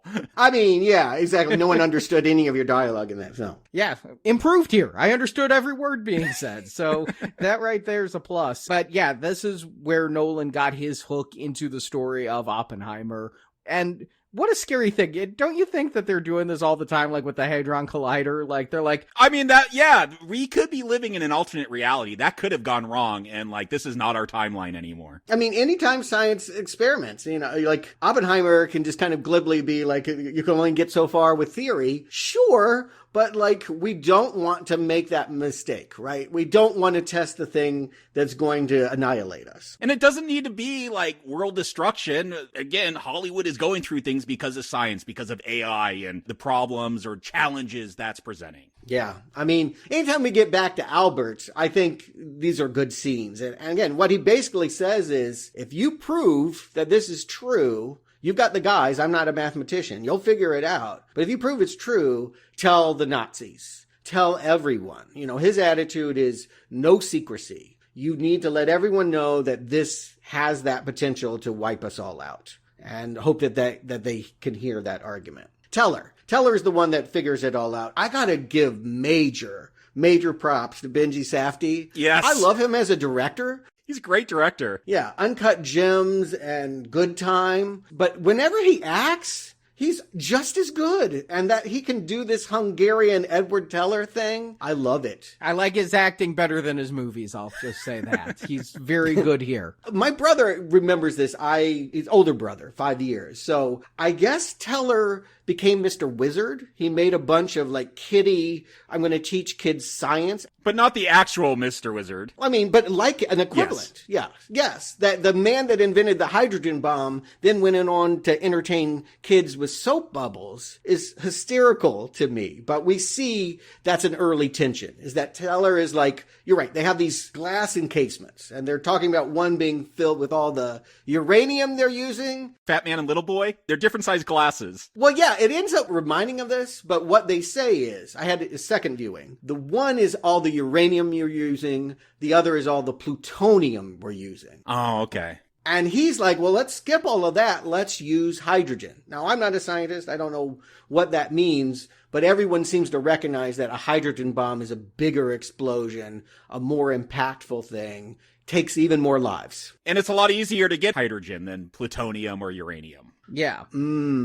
Okay, good point on that. Yes. Readily available. Yeah, because that's why they're filling these things so slowly, is I think they have to irradiate the plutonium and the uranium. Yeah, they're processing it. But the hydrogen is plentiful. Yeah. And again, if you're a military guy and we got to do this yesterday, the Nazis have taken over England, then you go with hydrogen, the pressure there. And they have a couple scenes. At one point, we see Teller about to walk. He's just like, all right, I've had it. I don't even like you. And I'm just going to walk away from this project. And this becomes a sticking point for Oppenheimer later. Did he or was he not working on the hydrogen bomb? The way this movie depicts it is, it was just a concession to stop a guy from having a tantrum, right? Basically, I'll meet with you once a week and we'll talk about the hydrogen bomb. The way this movie characterizes it, Oppenheimer never wanted there to be a hydrogen bomb. He saw a reason for having an atomic bomb, but no reason to have a hydrogen bomb. This film won't go into the science a whole lot, but I do like how they'll explain things like the atomic bomb they're working on. Oh, it's such a big explosion where you got to go to kilotons to measure it because it's so much more powerful than dynamite. And then hydrogen, they got to go to megatons. It is little things like that again, shortcuts to tell me, okay, here's the stakes, here's, like, I appreciate that they have those little analogies in here, because, yeah, if you do a lot of formulas on the chalkboard, that's going to get boring, but you got to understand it a little bit, and Nolan does have that in the script, that we do understand it enough. And I'll just go ahead and put it out there. I find arguments about are you a communist or not kind of boring. Like, again, you have radical minds, they're going to have radical theories, they're not going to toe party lines, ever. So I'm not here really to debate whether Oppenheimer was red, but I am here to debate his ethics. Did we need this bomb? Should it have been invented? Should it have been dropped? Should it, the hydrogen? I mean, all of these questions should engage everyone. I mean, that's a debate. And, I mean, it's sort of a debate. I almost feel like a lot of people, and even this movie, kind of come down on condemnation of dropping the bomb. This movie itself will say that Japan was a defeated enemy anyway, and that we didn't need to go to such extremes. Yeah, it presents both arguments, because I sent a text to my friend group chat after I saw this, and I'm like, hey, did you guys back in high school, World War II history, did you have a whole class where the teacher just justified the atomic bomb and dropping 2 of them like I did? Like, very conservative education. Like, yes, that was the right thing. And it was all these arguments. The Japanese would not quit if we just demonstrated the bomb. We had to drop it on them. Like, that is how their culture was. Like, I had a whole day of brainwashing about why it was good we dropped 2 bombs when I was in high school. And people are always going to argue about this. And I love that this movie invites all of those arguments. Arnie, you heard that this movie says that it shouldn't? What did you hear? I feel like the point of view of this film, given that the film is a lot of Oppenheimer's point of view, Oppenheimer becomes filled with guilt of this, and there are discussions and lines had that Japan was a beaten enemy anyway. And now there is some lines said that we would have had to go to a ground war and invade the islands, and a lot of troops would have been lost. But what I hear in this movie, through Oppenheimer's anti-nuke stance post-Hiroshima, and the lines that are said, I feel like this movie's condemning that bombing. And see, that's exactly what the committee is trying to catch him, right? They're trying to be like, you seemed for it in 1945, and then in 1949, you're doing this whole pacifist thing. Here's what I will offer. I think they show us a very consistent man. I think Nolan has a very consistent idea about where Oppenheimer is always. He was, as he said to Robbie, pro using the atomic bomb because the Nazis cannot have it. They cannot be allowed to do it. They were going, if we didn't use it on them, they were going to use it on us. And then that gets interesting because Hitler dies, right? Germany loses.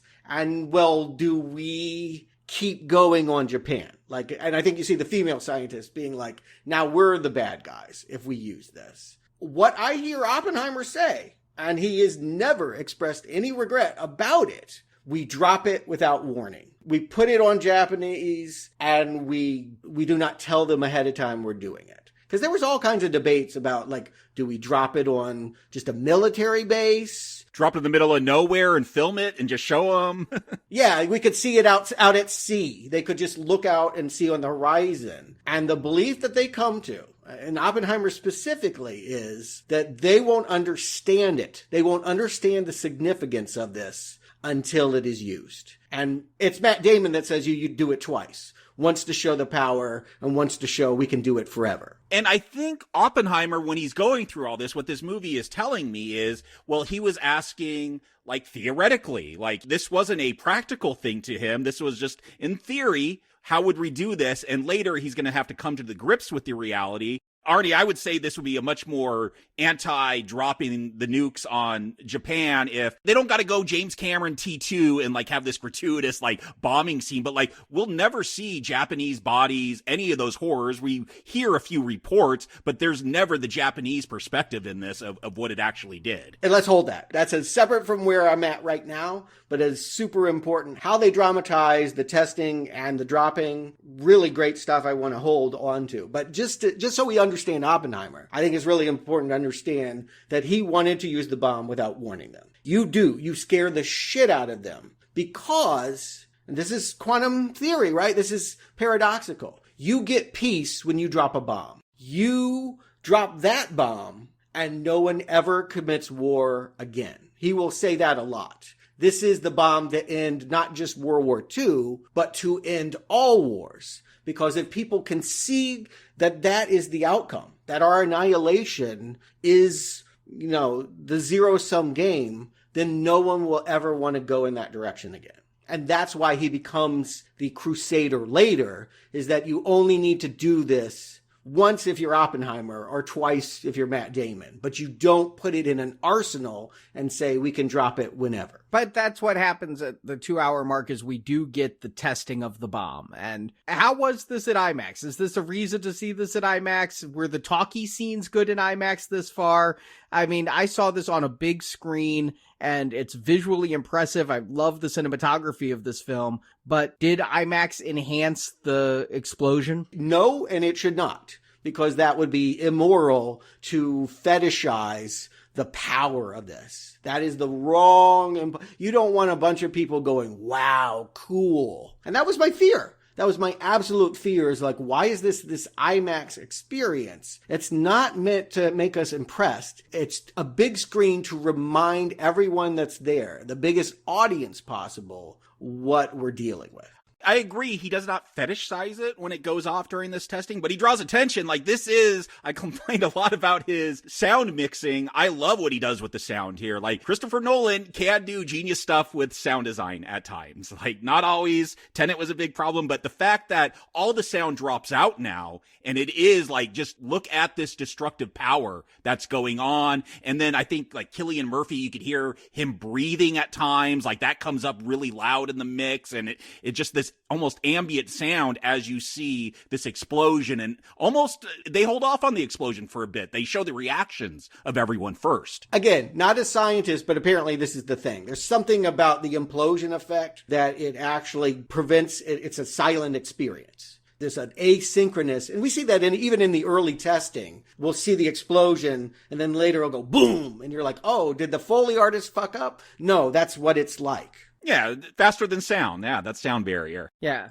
light faster than sound. I mean, it's like fireworks at a distance. You see them before you hear them. Yeah, but it helps create the idea that what they're doing here is so strange. Like, this is abnormal. And yeah, this centerpiece, it's really like the middle of the movie. It is the nail biter. It's where this becomes a thriller. Overall, I would say it's more of a dramatic mystery. But here, when they're like, can they do it? Even knowing that they can, watching all the obstacles, watching them build that tower, looking at that ugly sphere with all of those, horrible connecting cables. And again, there's just something scary about the middle of this movie. This movie does horrify me when we're at this moment. And I can't say that I find this thrilling. I mean, because this is the one thing I knew. This bomb went off at Trinity. I knew where things were going, but I was curious, how would it be handled in the filming? And yes, the editing, the sound design, the practical explosion. No, not a real nuke, but, miniature work and things to create a practical explosion and not CGI it.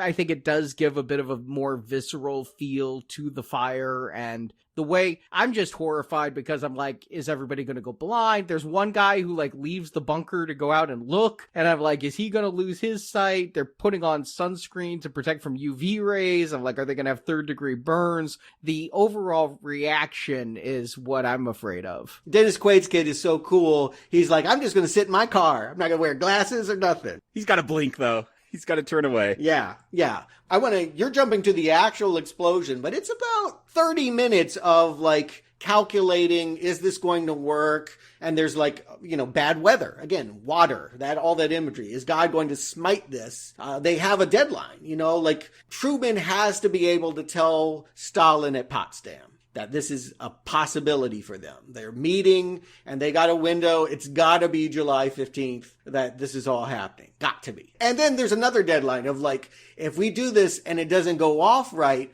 we won't be able to get enriched uranium to do this again in who knows how long. Yeah, about the buildup, I was wondering, is this going to be the whole film getting to the atomic bomb? Because that's what Oppenheimer is known for. All the stuff that happens after that the more interesting stuff, I would argue, I had no idea about. But I'm like, how do you get tension here? I don't feel that tension. Like, they'll say lots of things like the implosion test shows it fails. I'm like, I don't know what that means. You haven't explained anything or given me an analogy at least to understand the science there. So, like, I know history. I know it blows up. So I will say adding the weather, like, that is something I understand. Like, okay, there you've created some tension, but I just wanted a little bit of science. Just have a little bit of science drama in there, because this is so much about science that I don't care about that. The fact that, okay, it's raining and that could delay it. That's something I could hold on to. If you want the science, you read it. That would be my argument. I don't need or couldn't comprehend, digest that level of what they're struggling with. Then just don't tell me about the implosion test failing, because that doesn't mean anything to me, except you said fail, and now will this fail too? But I know that happened. This is real life. Jacob, the tension is, again, the deadline.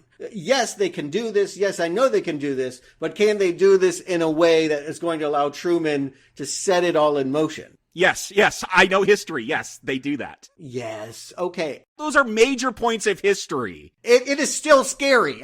Don't tell me because I know that the final girl is going to live, it's not scary when the killer is chasing her with the knife. It can still be impactful. Yeah, when the explosion goes off, it is impactful. The build-up, I'm just... Okay. I'm not saying it's boring. I'm saying I don't feel a lot of tension and dramatic buildup. That is my problem for 2 hours of this film. I'm like, where's the drama and tension? I know the history, and finally the third hour, that's all going to kick in. But for me, it is the spectacle. Like, that is the reason to see this explosion. It's not to see the drama building up to how it happened. Let me kind of come down the middle on this. Is I agree with Jacob that I didn't find a whole lot of tension even when it was raining. I thought it was a good visual. I like the visual of them assembling the bomb with those geometric shapes that become the round cylinder and things like that to show the timeline and things. But I'm not feeling a lot of tension in regards to it because I do know the history. Yeah, being spoiled in the story does undercut a little bit of the tension here, but that doesn't mean it's not effective. And I think that the buildup is working and the explosion feels like the climax of this film. The fact that we have another hour after the explosion, Jacob, you seem to think that's your best hour, and that's where I'm going to start thinking, maybe because I'm not following who all the characters are in just one viewing, that things get a little bit muddy. All right, so to process everything I heard, Arnie thinks the final hour is where it slows down, and Jacob thinks it gets dramatically interesting, and both of you are relatively, you're absorbing the Trinity test. As an observer, as a theorist, like... Yes, by the numbers, you're just telling me what happens. And I'm not saying, Stuart, that I'm not enjoying this, except for that score that will not shut up. But yeah, there are funny lines, there's good dialogue, great acting, there's all those things.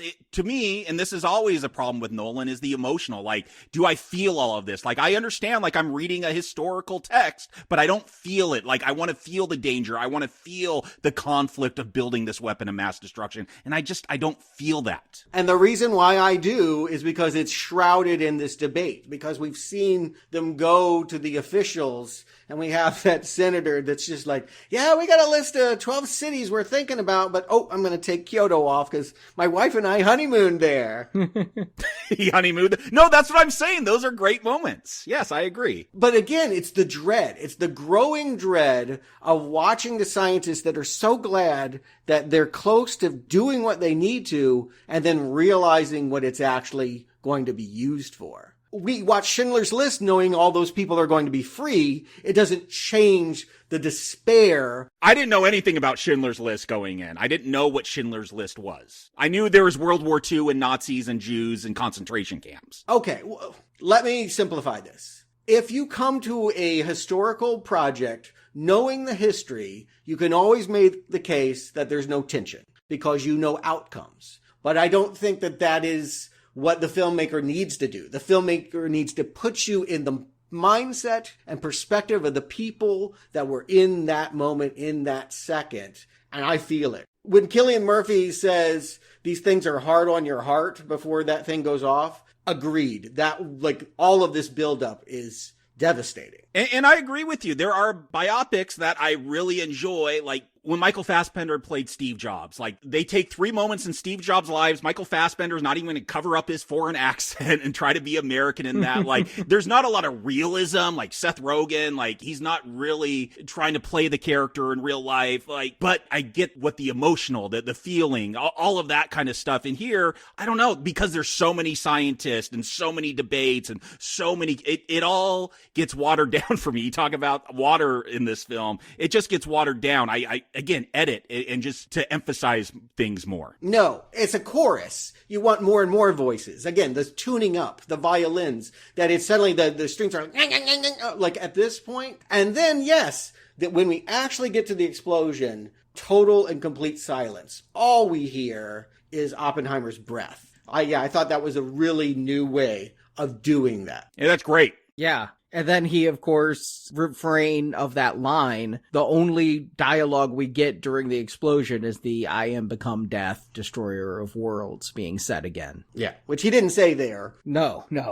Is he thinking about banging Florence Pugh at that point? Is that why he's saying that line? Well, no, they do. They actually, in that montage, as it's exploding, we see a clod of hair swirling in water, which was her hair after she drowned herself in the tub. So again, he's thinking, if I killed one woman, how many more am I going to kill? And I love the way they handle Hiroshima. It's so difficult. You don't want to underscore it. You don't want to soften it. You don't want to minimize it. We need to know that it's gruesome and horrifying, but Oppenheimer wasn't there to see it, and we don't want to turn it into IMAX spectacle. So what they have decided is we will show Oppenheimer, the hero, riding into the town, standing under a basketball hoop of all things, and trying to pump up the crowd about things he doesn't even really believe about, boy, I wish we had dropped it on Germany. And the sound mix particularly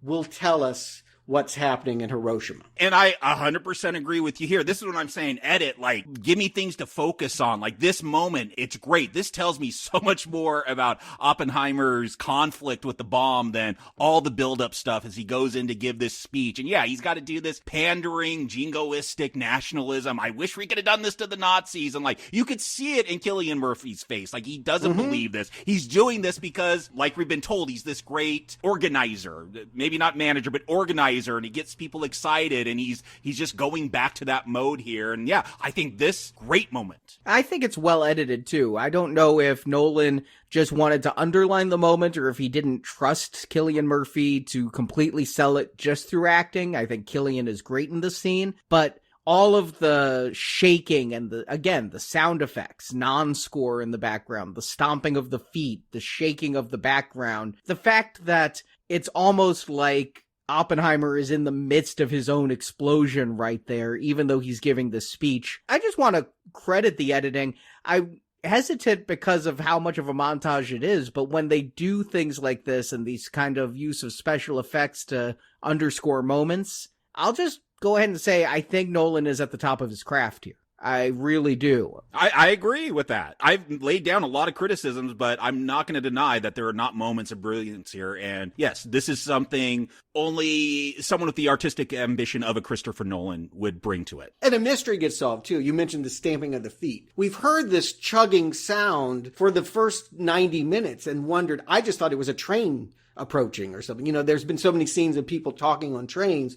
Oh, that must be a chugging locomotive. No. Yeah, they can't take planes. They're not safe. They got to take the train everywhere. This is the symbol, the audio symbol of the rabid, warmongering American public. Give it to me. We want the bomb. We want to blow it all up. We want to get them. That stomp, stomp, stomp. We see it in the crowd, and that he hears all of that rah, rah, rah go silent, and that they get dusted. And like he's even leaving, he's seeing people sick from radiation sickness and all of that. Like, it just tells you where he's at as opposed to everybody else. And of course, this is a very, very famous, well-documented exchange when he's asked to go talk to Truman. Just to touch upon how they don't depict the Japanese in this. It was something I wouldn't say struggled, but I really thought about, because why wouldn't you do that if this is about that sympathy? Maybe this was wrong in Oppenheimer's point of view. Why wouldn't you show that destruction? But I do think it works showing it from people that would relate more to Oppenheimer. Like all of us, none of us saw the actual destruction, and like a lot of people have opinions that was a good thing. They've never seen the destruction. I do think it's helpful in just showing this as more of the conflict that us as Westerners separated from that war would have perceived this by not seeing all of that death, just hearing about it in the paper, seeing people cheer about it in the streets. No, I love the fact, I mean, it's an irony, right? Here's the man that invented this, and when they pack all of that stuff up, it's like, yeah, we'll let you know. Yeah. And he's just left by the phone. He finds out like everybody else. It's Truman on the radio saying, yeah, it was a big explosion, and you just have to imagine what that means. You cannot cut to Japan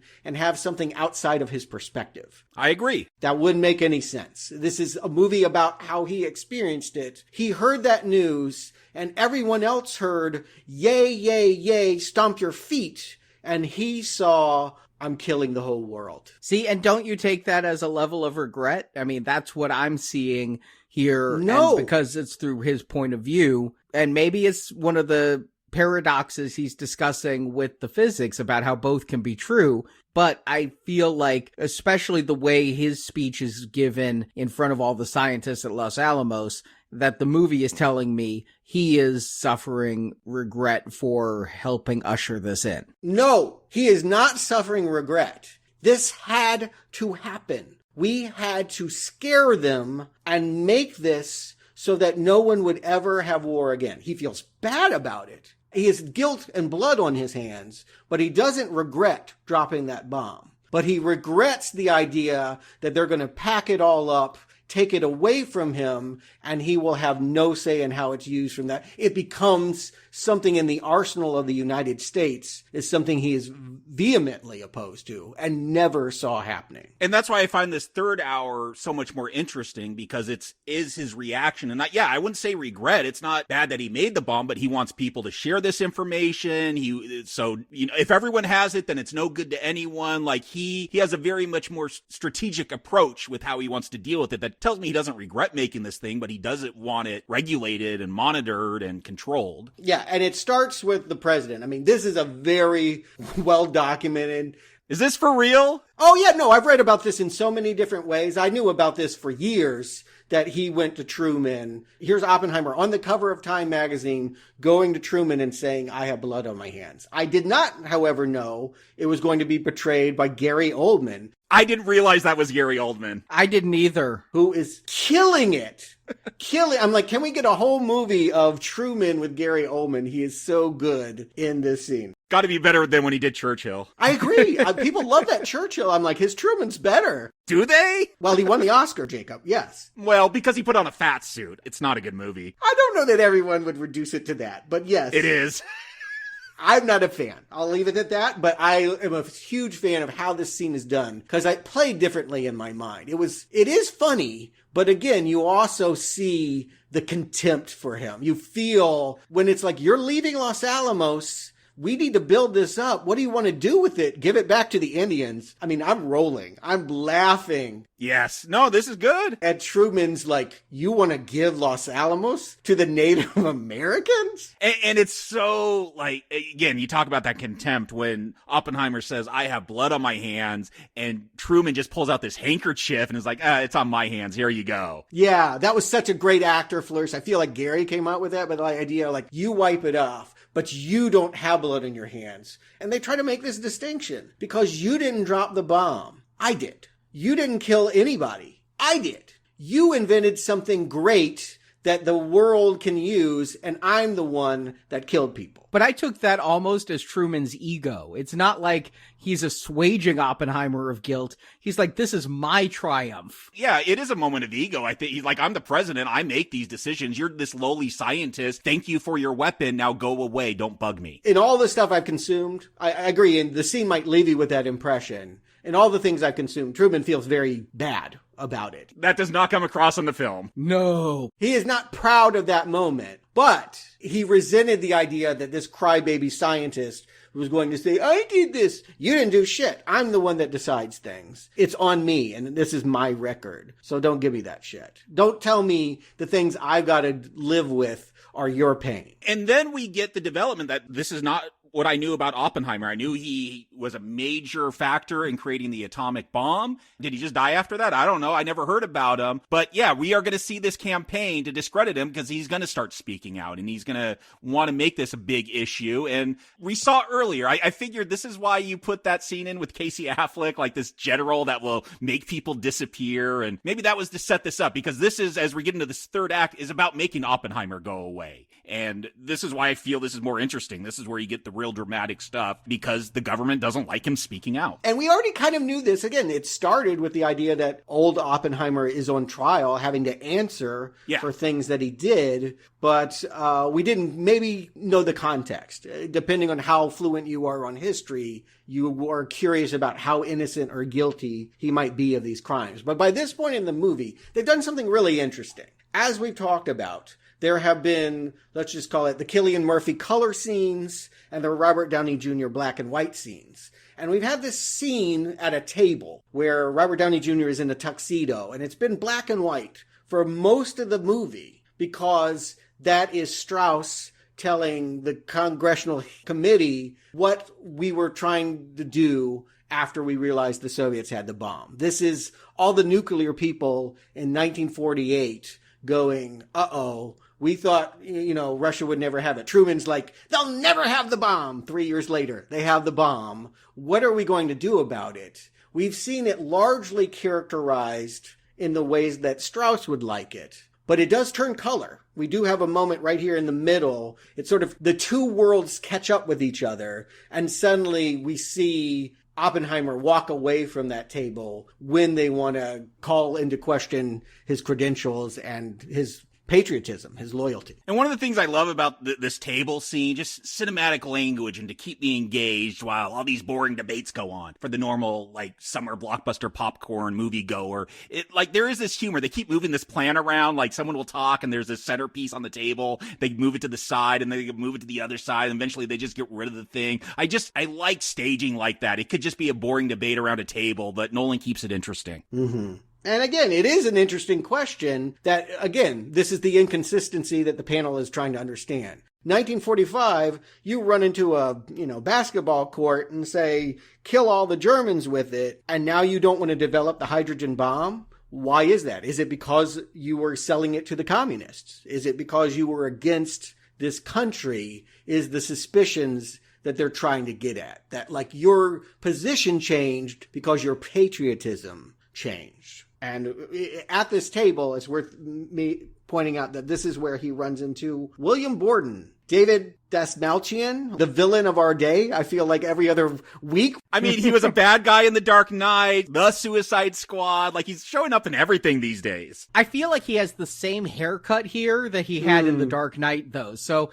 when I saw him, I immediately went, hey, it's that guy from The Dark Knight. Oh, wait, he's also Polka Dot Man and all these other things. Yes. He is the one that, talk about ripple effects. He's the one that really starts this chain of events that strips Oppenheimer of everything. He's here at this table. Oppenheimer is the guy still. He's still a cool celebrity. And we see Borden walk up to him and be like, it's almost like a fanboy fantasy of can we imagine your bomb on this rocket that I saw fired when I was fighting in World War II? And to Oppenheimer, that's horrifying. Borden is the one that Strauss will use to write the thing that poisons everyone against Oppenheimer. So it begins here, and that's why sometimes this is a black and white scene and sometimes a color scene. Is sometimes we're seeing Cillian Murphy, politicizing the hydrogen bomb and saying don't do it, and sometimes we're seeing it as, okay, we got to kill this guy. This is not going to be something that we can allow. So here's how it works. Borden, you're going to get a bunch of classified documents. We'll sneak it through that little weasel that we all hated when you were at Los Alamos. And then you're going to just write up something for J. Edgar Hoover, and that will cause a committee, this committee that we've been watching. Really, even though it's a color scene, it's in the shadows. No reporter gets to see what happens here. And this is where we will character assassinate in quiet. and take away all his security clearance and basically send him to the duck pond with Einstein. And this is great. Like, I guess it's based on history, so I don't know if I could credit Nolan, but the fact that, we're going to use a committee. Usually we'll see Strauss's committee hearing. That's a big public thing. But the fact, we're going to throw you in this broom closet, basically, with a few tables. Everyone's squished in there. We're going to give you, like, the worst lawyer. This was a surprise, but Colin Blair playing his lawyer, usually just a character actor, Blue Ruin, Green Room, like, usually indie films. I'm like, I noticed him right away, but, like, we're going to give you this lawyer and not share anything with them. He doesn't get any transcripts. Like, this happened historically, but it's great, like, seeing it depicted here. And it's interesting, in contrast, they're arguing the same things. That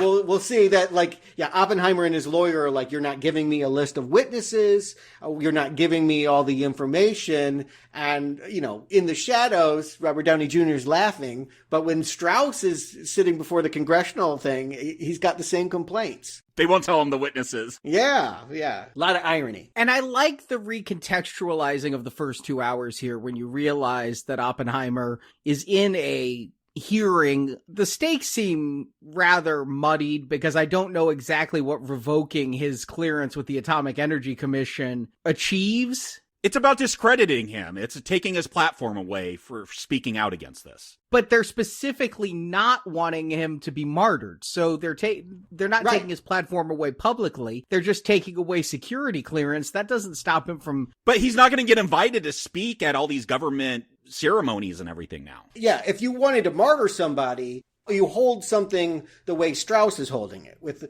all the people there taking pictures and JFK sitting on the panel and all of that. Then suddenly that becomes a national debate. Should we do this to Oppenheimer? But you put him in a small room and have a bunch of stoolies who know what their job is to put him down. Yes, what it is what we heard at that, I call it the tuxedo table. What we heard at the tuxedo table was that Oppenheimer said, what FDR wanted, what I want, is a global consensus. Now, this may be naive, and we could look at Oppenheimer as like, this wouldn't be practical, but this is why he gets a pass for being the father of the atomic bomb, if you're to give him one. It's that we've used it twice, we've shown the world, you never do it again, and all atomic energy will be handled through the UN and through politics, diplomacy. We will not create weapons with it, and we will trust that our enemies will do the same. And you can see the brass, all the military people are like, screw that. This is ours. We invented it. We have the right to use it, and we are going to build more of it. We're going to build an even bigger bomb. We're going to build Teller's bomb and make a hydrogen bomb. And Teller is one of the people that testifies against Oppenheimer in that trial. He is doing it not because he dislikes him, but because he wants his policy, his bomb, to go forward. So by quieting this guy, I hear you ask, taking away his credentials, what does that do? It means that they can go forward and create the nuclear arsenal we have today.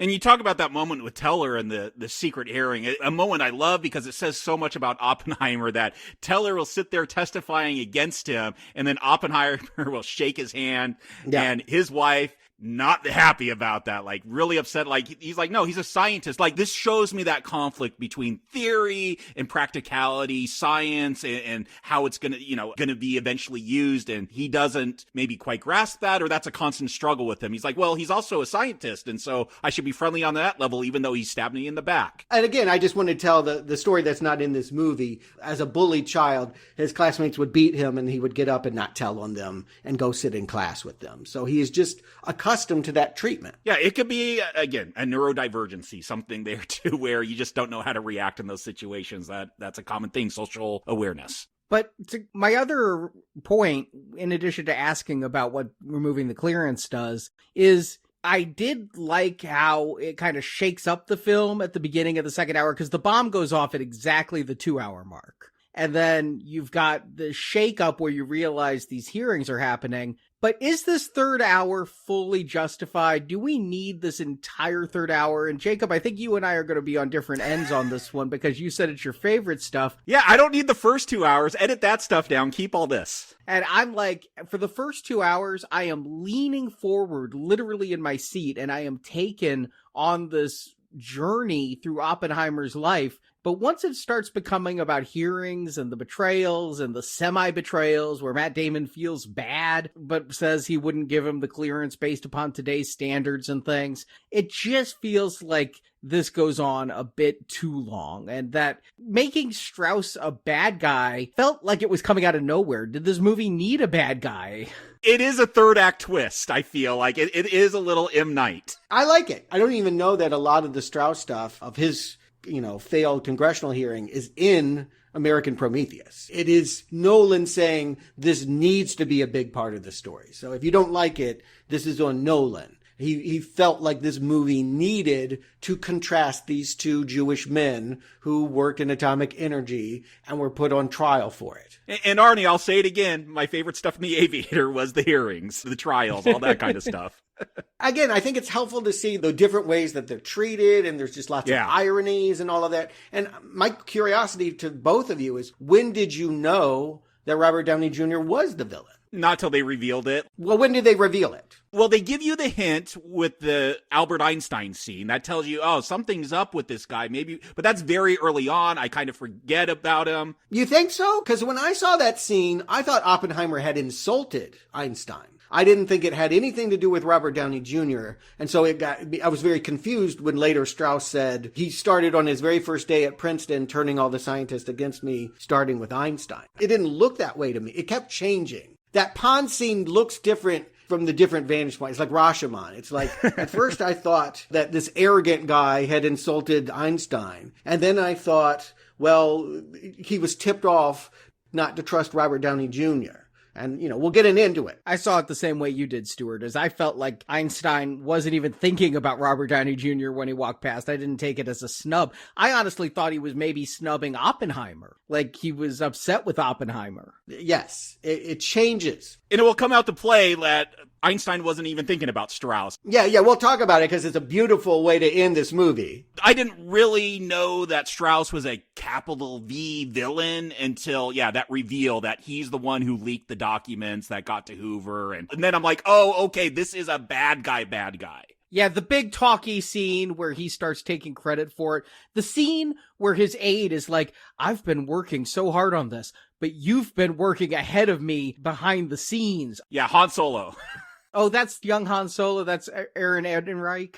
Yes. Or however you pronounce it. Yeah, I want to offer that of we've been given this character to be attached to. And so he's going to be indignant when we're supposed to be indignant. I think is correct. Is that when fake Han Solo suddenly is like, wait a minute, it sounds like you were the one that held the knife and did all of these things. Yeah, how did you know, what was it? Time Magazine makes a quote and he knew that quote that was going to be made, and that's the big reveal. Mm-hmm. And again, this is a character that is it's paradoxical. Because on one hand, he's talking, all about how you want real power, you don't go into the light, you stay in the shadows. I've been able to be in the shadows and pull all these strings and, gotten my way. But now here he is. It wasn't enough for him. He was so jealous of the fame that Oppenheimer got that he's like, I have to be on the cover of Time Magazine too. And I have to be, legitimized by Congress and all in this hearing. And that he needs to step into the light. He's a victim of his own prophecy, right? He said, don't ever do it.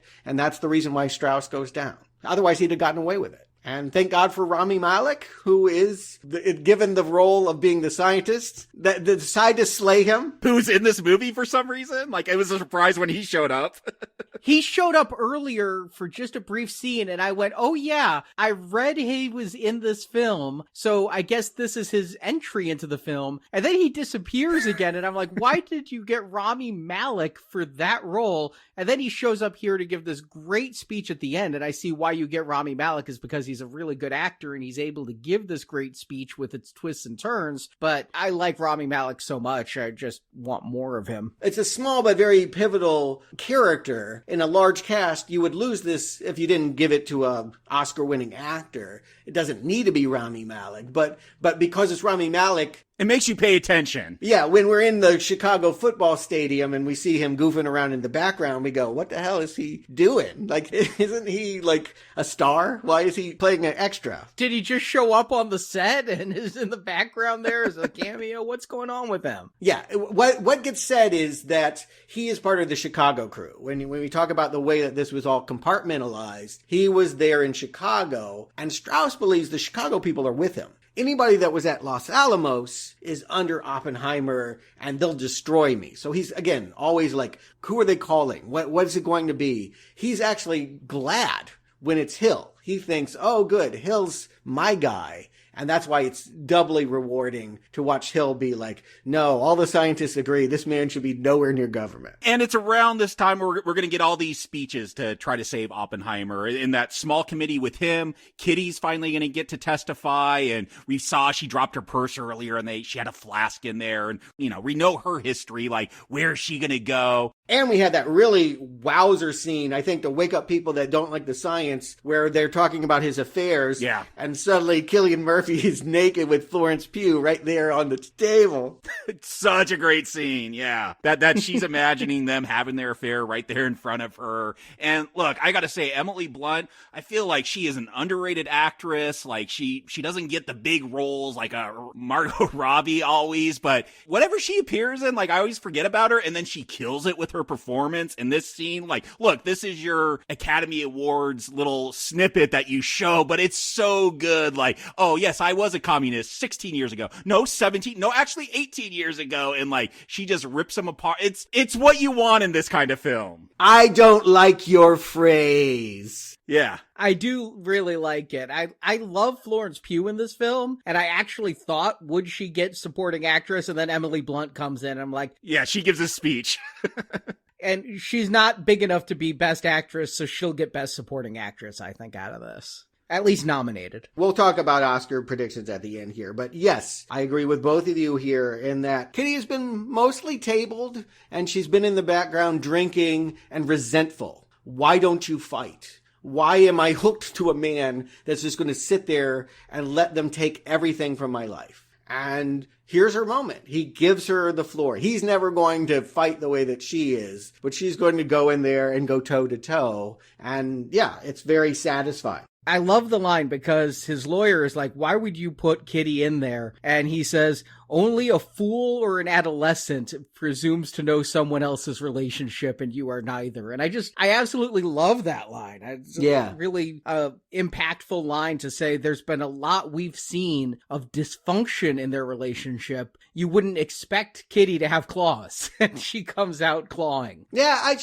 no one liked her. It's, historically speaking, everyone thought she was very difficult to be around. But that could be a use when you're standing on trial and you have someone, a pacifist like Oppenheimer. You need someone that's going to go for the throat. It's not enough because they have recordings, right? In the end, they call back Casey Affleck, and we didn't talk about it, but I'll minimize it because it's one of the communist debates, but the Chevalier affair. There's this whole thing about how his friend who does all the babysitting might have requested that he pass on materials, and was that the beginnings of him being a spy, is a thing that historians like to debate a lot. When they talk about Oppenheimer, this would be the movie. This Chevalier affair, and the fact that he lied and said, oh, it was somebody else on my team, when in fact it was him and Chevalier, and he just didn't want to name Chevalier.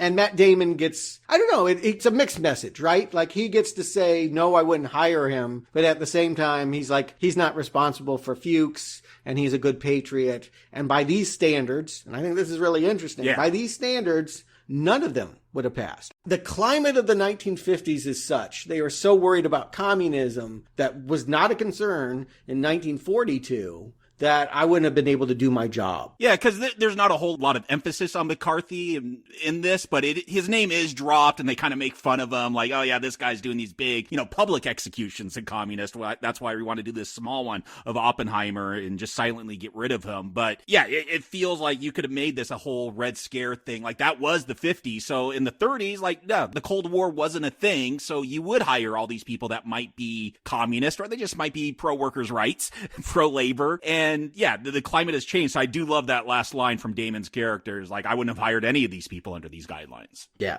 Despite Kitty, despite him, despite anyone else that they could bring, I think they bring in Robbie too. I love that Josh Hartnett was almost going to testify against him and then faked sick. And, you know, in the end, they have recordings. And God knows that that's what Hoover lived off of, was secret recordings, Nixon, all of that stuff, that would define the 50s and beyond, is why the committee ultimately does take his clearance. And we see him go home. I thought it was a really interesting exchange when Kitty's by the fence. And she turns to her husband and says, "Did you think that you would be forgiven if they let you destroy yourself?" Meaning, she almost thinks that he didn't fight because he wanted to look sympathetic. That if you beat me up, you won't hold it against me that I gave us the means to kill us all. Which kind of means, did she forgive him? Like, is she mad at him that she stayed with him for the rest of his life? I don't know that she ever forgave him. Is meaningless. I mean, people stay together in bad marriages for a lot of reasons. No. It's not meaningless. It's paradoxical. It's quantum physics. It's the idea that I know that my life and my career was something else, but I stood with you. You know, she gets a small victory. When he actually gets much later, LBJ is going to give him some little award. She's going to be there standing next to him, and she is not going to shake Teller's hand. He shook Teller's hand, but she is not going to shake Teller's hand or forgive any of those people for hurting them. I think she's an interesting character that this movie, it's a disservice they didn't give her a little bit more. I agree. She'll be supporting actress, not leading actress. And it goes the same way for Robert Downey Jr. And I love this moment. I mean, it's such a crowd baiting cheer moment, but he's sitting there. The reporters are outside his office. He's prepped for it. He's been told that every confirmation hearing has gone this way and it's a formality. But then Rami Malek did this last minute thing and who knows? And when fake Han Solo comes in there is like, yep, they're against you. Downey's really great in this movie. I want to underline the fact that we've seen him be smarmy in a lot of films. He does it in a Robert Downey Jr. way. He's actually acting here. He's not just being himself, and he's great. Oh, yeah. He is great here. I agree. He's, again, another actor who gets lost in the character somewhat. I still see him as old Robert Downey Jr., but his performance is a better Robert Downey Jr. performance than I've seen since possibly Chaplin. I mean, he really gets into a character, and his body language, his vocal inflection, I almost feel like he's like, see, I can be more than Tony Stark. I've been Tony Stark for like a dozen years, and I can be more than that. Watch me act. But he proves himself. You know, that could go really wrong. He's working without a net, and I think it pulls it off. And it's good casting, too, because we think of him as Tony Stark, so we wouldn't want to think of him as the villain, and that's why it might be a surprise when it comes. I think that played part of it, too. It's just, it's Robert Downey Jr. He is Iron Man these days. Like, I understand he plays different roles, but he's got that reputation now as like the ultimate good guy. But, you know, fake Han Solo is going to rub it in. He opens the door and he's really, as he's going out there to be assassinated by the press for not getting the Commerce Secretary position because of a bunch of scientists, we have this little Washington, D.C. toady tell him, you know, Einstein probably wasn't even talking about you. And it's so good. I love that this movie goes back. I really didn't think they would do it, but how beautiful. That was the mystery of the film for me, Stuart, is what was said. Yeah, I know. And yet it's because it's not known. You know, most historical movies, most biopics wouldn't take that risk. But we're going to go back to the duck pond. But before we go back, like during this speech, the one thing that did bug me, because I love that revelation, like maybe they didn't say anything about you. I did not like when they're like, yes, there are 3 senators that changed their votes. One of them, someone by the name of John F. Kennedy. I don't know. Maybe you've heard of him. It just... They didn't need to say that. Yeah, I know. That's what bugged me. I knew it. I'm like, oh, it was Kennedy, huh? They said the junior senator from Massachusetts, and that's all I needed to hear. Yeah. I knew who they meant. The fact that they went ahead and said Kennedy, I don't know, the talkative snoring lady next to me, when she did wake up finally, she was talking at the screen for a lot of the film, and she went, oh, him! So maybe somebody needed it, but I didn't need it. It helped her. And here's what I would say. Have we looked into Strauss? I watched the Oliver Stone movie about who killed JFK. That's what did come to mind when they dropped that. I'm like, wait, is there some speculation that Strauss was involved? Now I got a new theory of like, because again, Strauss is vindictive. That's the whole reason why he went down. He's petty. I guess that's why they dropped the name, is so redraw those connections and wonder. And it's also worth pointing out, when Oppenheimer gets that award from LBJ, that was Kennedy had selected him. It was a month after the assassination that he gets that award. And so, yeah, it would have been JFK giving him the forgiveness prize because JFK was on his side. But back to that conversation with Einstein and Oppenheimer. Yeah, speaking of awards, speaking of what getting awards means, boy, does Einstein have a winning moment here. Oof. Yeah, it's so good. The actor who plays Einstein, I don't even know who it is. Tom Conti, he used to work in the 80s. I haven't seen him in decades. He's doing a really good job here.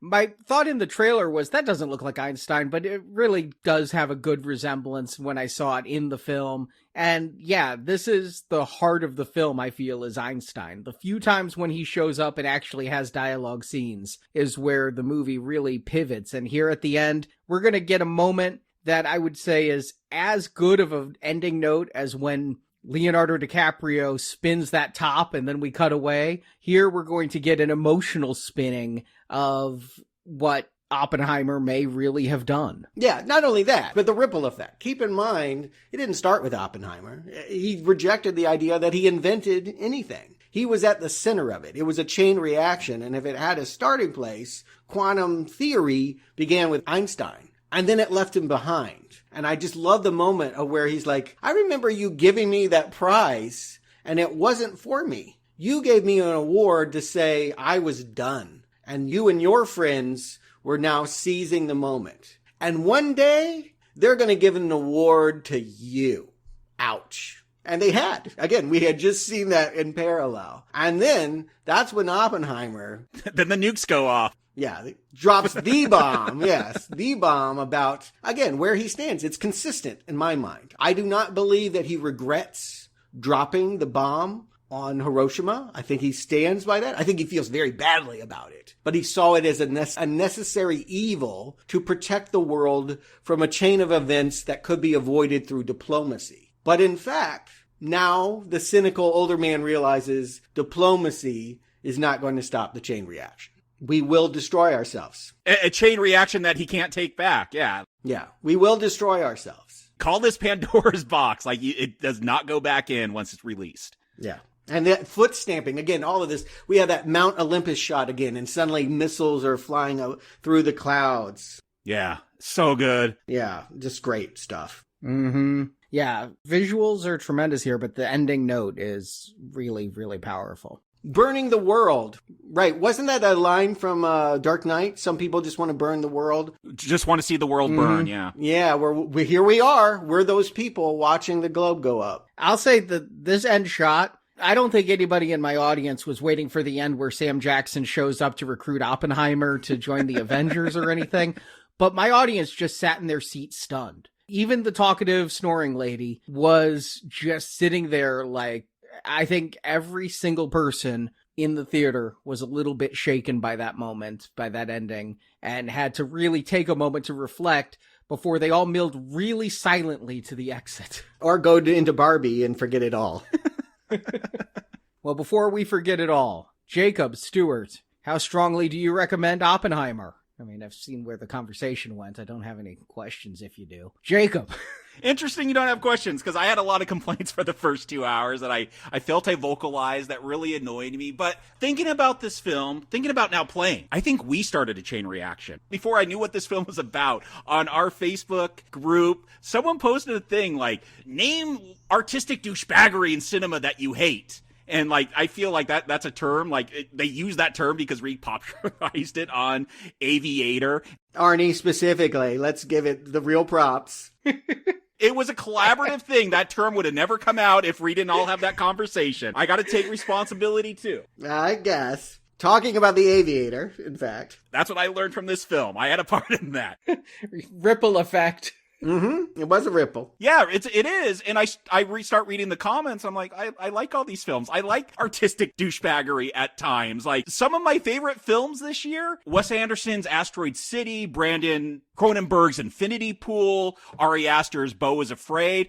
Artistic douchebaggery on display. Like, I make no apologies for those. Like, yeah, those are films. Like, just expect that to happen and you either go with it or not. I feel Christopher Nolan, I get more critical with him because he wants to be a big blockbuster filmmaker too, but I appreciate that he has these artistic flourishes. I want that in cinema. I love when people take risk and challenge me. And sometimes that works and sometimes that makes it disastrous. And so I get critical of Nolan because, yes, you're saying you're going to save cinema and you're going to bring art to it as well. Like, do that really great. And so, yeah, the first 2 hours of this film, I had a real struggle with. I've talked about that with the score, with just so much stuff going on. I'm trying to distill it and figure out what's important, what's to focus on, what's the drama, what's the tension here. And then I get that in the third act. And so while I was annoyed for a couple of hours of this film, and there's definitely things I liked. I don't want to say I hated 2 hours of a 3-hour film. I enjoyed things, but I had major complaints. But like, when this starts clicking together and the pieces start coming together, I think this is fantastic. The acting,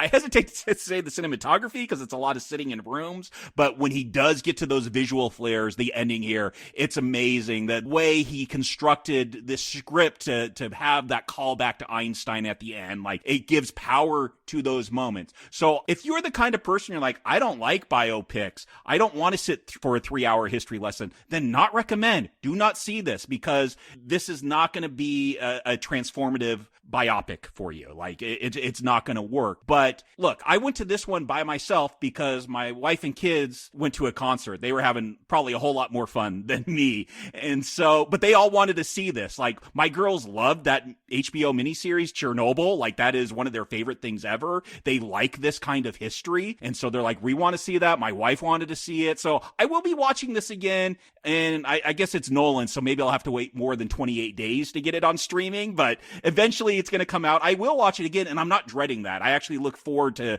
a second viewing where I put a lot of my assumptions and complaints to challenge and see if it works better a second time. I'm predicting it will, Jacob. I'm just going to offer, I feel a second viewing will help you with what you saw as complaint. Yeah, but a lot of people don't see movies twice. You're going to see this one once, and I think on one viewing, there's definitely opportunities. I would adjust to this film, but acting, like stuff like that, I am not going to complain about. Like Cillian Murphy, Emily Blunt, Florence Pugh, Robert Downey Jr., they all bring it. They're all nailing it. All the minor actors too. Matt Damon's good. He's not a minor actor, but his role is like Casey Affleck. I think he's been canceled, but I was glad to see him back. I've always liked him more than Ben Affleck as far as acting goes. Kind of an Ocean's 11 reunion with him and Damon. Yeah, it did, yes. There were struggles I had with this, and I don't want to downplay that because I think there are legitimate complaints here. But as a 3-hour film, yeah, I was never bored. I was able to hold my bladder in this entire film and not have to jump out in the middle. I wasn't looking for an excuse to even do that because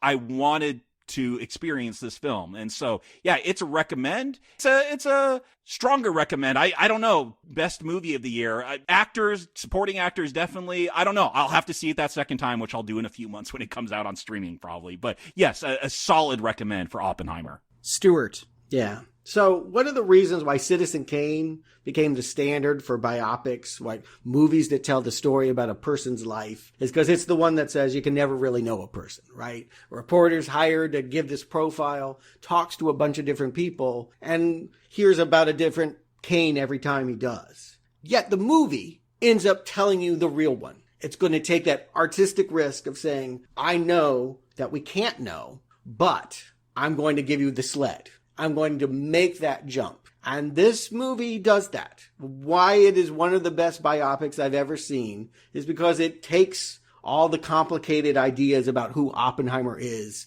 his morals, should he have done it. Everyone gets a voice in that. But in the end, with that Einstein scene, we see a very consistent figure. I see someone who has true guilt, blood on his hands, proud of his accomplishments, and yet still haunted by what he did, how the chain reaction of that will be used. And it doesn't feel broken or scattered or contradictory at all. And maybe that's 2 viewings and doing some of the research that I did for this. But I feel like Nolan specifically needs a lot of praise for this script and for finding the love of a creator. You know, I think he personally identified with someone that created something that killed. If you think about Dark Knight Rises, I think that might have been where this whole notion of artistic guilt and creation came from. And it's infused in the movie, and we've talked about it in all the ways. I have no technical problems with the movie. I heard Jacob saying he didn't like some of those choices. I love them all. I think top to bottom, acting to whoever brought the catering, did an amazing job on this film. Okay, now you're giving it too much. You don't even know what the catering was like. All right, fair. I thought it was a beautiful movie about a complicated individual that helped me understand and connect with him, which is all you can really ask from a biopic. And so I would rank this among Nolan's best work. And yeah, if I see a movie better than this year, it'll be a great year. Highest of recommends. And I mean, what can I say? I came into this with my arms crossed. This wasn't a movie made for me. Wasn't what I was excited about seeing. So a not recommend from me wouldn't be a shock because this isn't my taste. But this film freaking won me over. I couldn't believe it that 3 hours flew past, and I was really critical of the runtime. I felt like, got a lot going on. 3 hours becomes a 4-hour commitment minimum when you include trailers. Travel, yeah. And again, about this guy I didn't know, starring Cillian Murphy, an actor I like, but not one that's going to get my butt in a seat.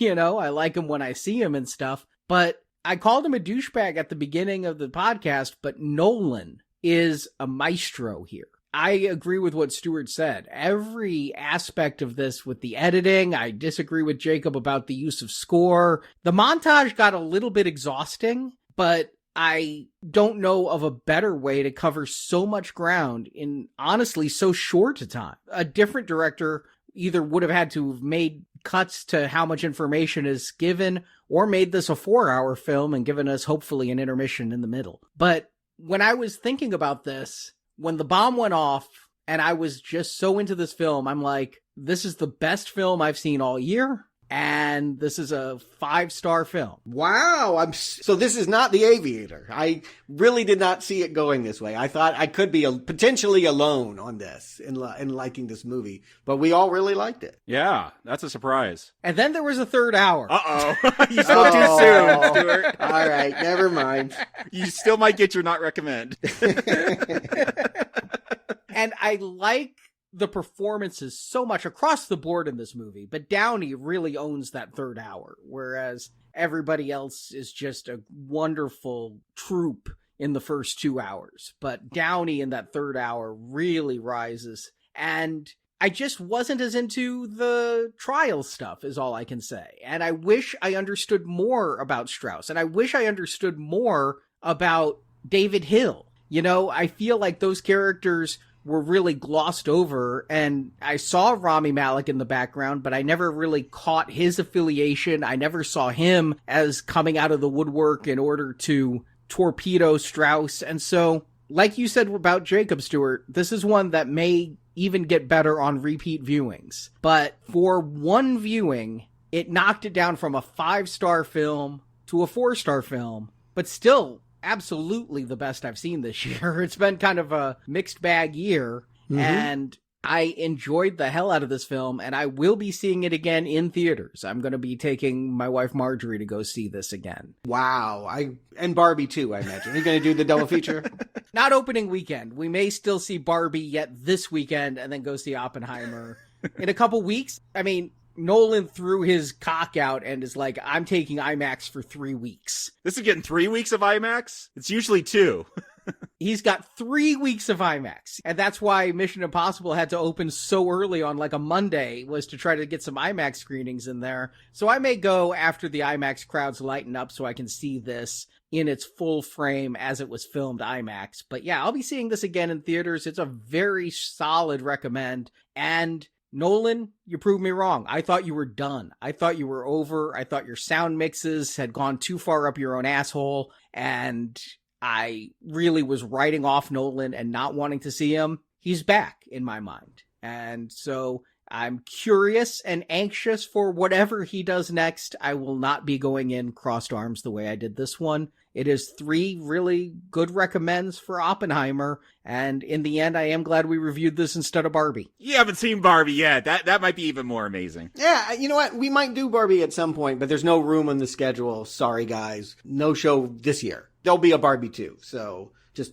hold your hats. Both movies are making incredible money. As of this recording, Barbie is looking to be the highest opener of the year at over $155 million. But Oppenheimer is going to be one of the highest R-rated original films, looking at $77 million, beaten only by Passion of the Christ as far as non-franchise R-rated films go. That's pretty big. Wait, Barbie's forecast to be bigger than Super Mario Bros? Yeah, I hope so. It looks like it's opening bigger. Wow. Will it have the legs? I didn't realize this, but Mario's gone over $500 million domestic. Just domestic, yeah. It's $1 billion worldwide. So, yeah, I didn't realize it was that huge. Will Barbie have legs? The doll does, but... Yeah. She's got heels. She's got legs. Yeah, she's got very good legs. But, yeah, just one last note on Nolan. I agree. That's, after...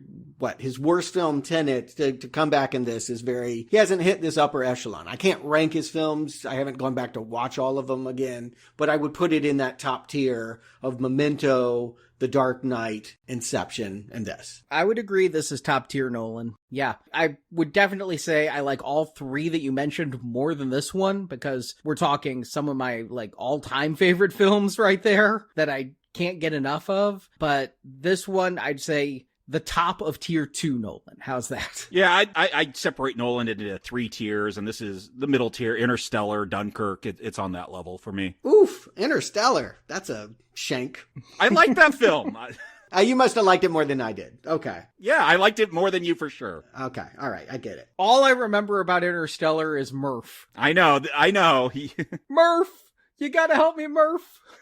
Yeah. I remember the bad, and maybe I need to go back and see what was good about it, because there was good stuff. But Oscars, I'll go ahead and prognosticate, this will be the one to get him director. Nolan has never won director. He's got it. And probably script too. Anything else? Who knows? But obviously it'll be up for everything. RDJ, I feel is pretty locked in. Mm-hmm. Yeah. No, it would be nice to see him support. He'll get nominated. But win? Who knows, right? Yeah, I can't ever predict wins. I never even try. But I see script, picture, director, best actor, best supporting actor, and best supporting actress noms across the board for this. There's just no woman big enough to cinch the last category of Best Actress. Which is all ironic, because Nolan is saying in this movie, if you give someone an award, you're essentially killing them and putting them out to pasture. I mean, that it does feel like it's like Scorsese. Oh, we'll give it to you for The Departed. We've given you your award. We don't have to pay attention to you anymore. Yeah, and yet he remains viable. We will be covering him this year as well. But we want to give an award, or at least a salute, to someone that has been with us for 10 years and has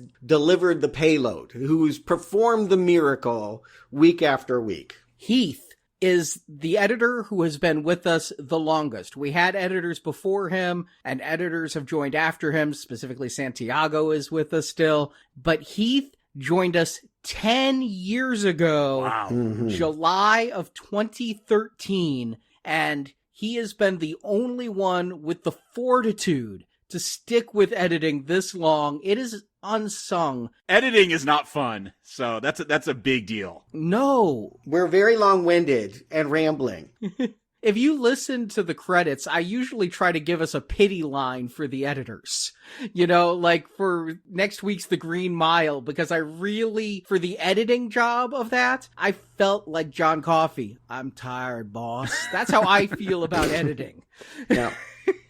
And so we don't, I think, on the show praise them enough. We always give them credit at the end. But Heath, thank you for all you've done. So many shows, and always on time, always great quality. There's a spotlight on Heath on our website. If you want to read more about Heath and know more about him as a person and as an editor, head to nowplayingpodcast.com. But Heath, you're editing this show, and so we salute you on 10 years. And more importantly, we thank you sincerely for 10 years.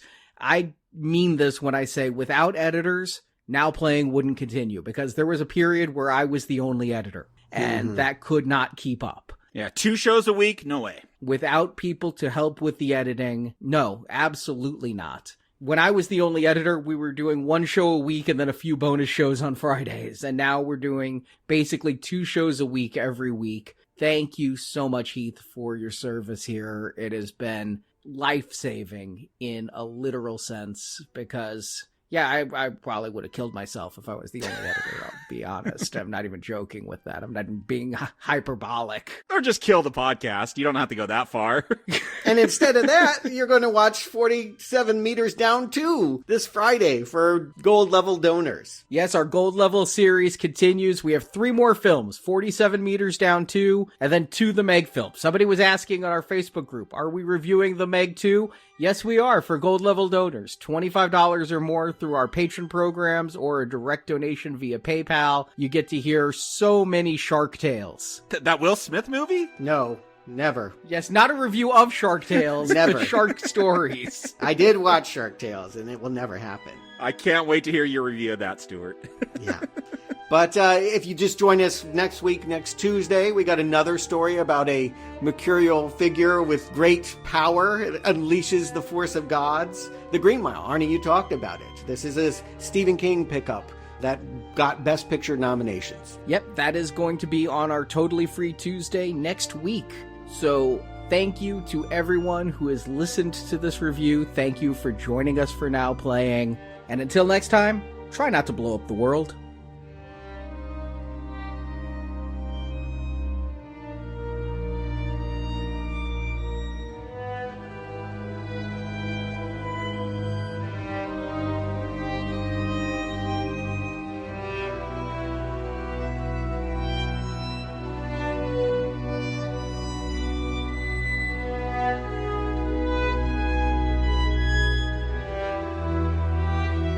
Thank you for listening to this Now Playing podcast movie review of Oppenheimer.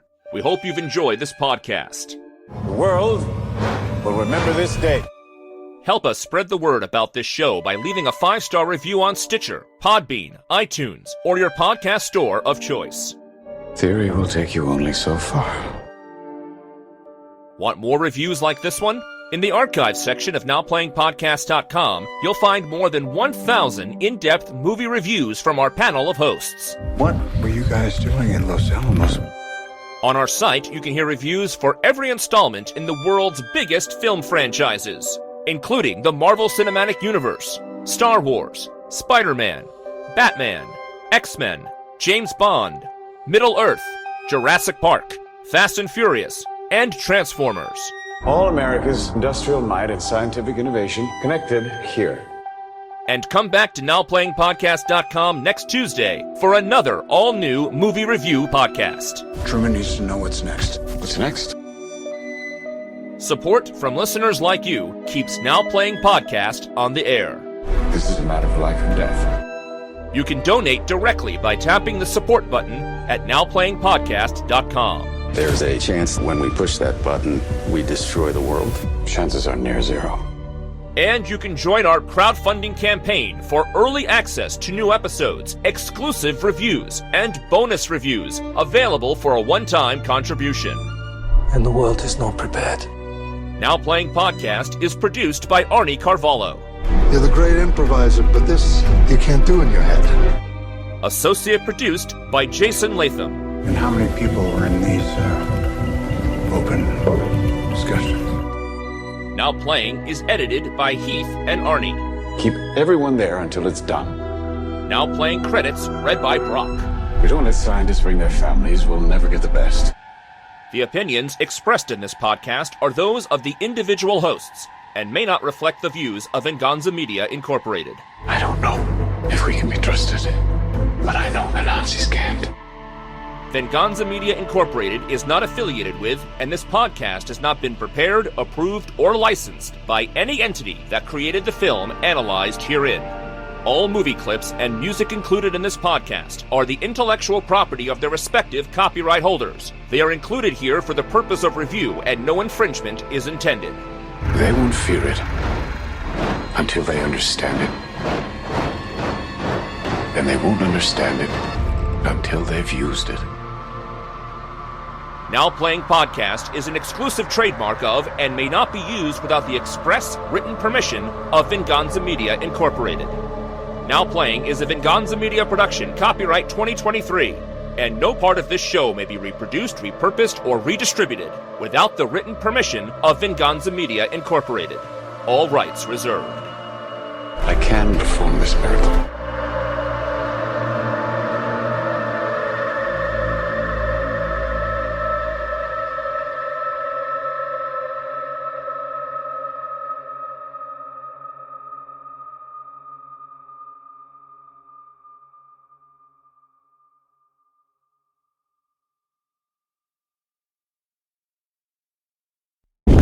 But he doesn't stay in Europe. He goes back to Mexico. That's what he's telling the committee. In the end... New Mexico, not Mexico. Oh, yeah. I'll re-say it, yeah. But yeah, I like this. Anytime we get back to Alfred, I think all these scenes are great. The fact that, he basically just says... You mean Albert? You said Alfred, I think. Yeah, Alfred, damn. I'm in the Batman movie. Yes.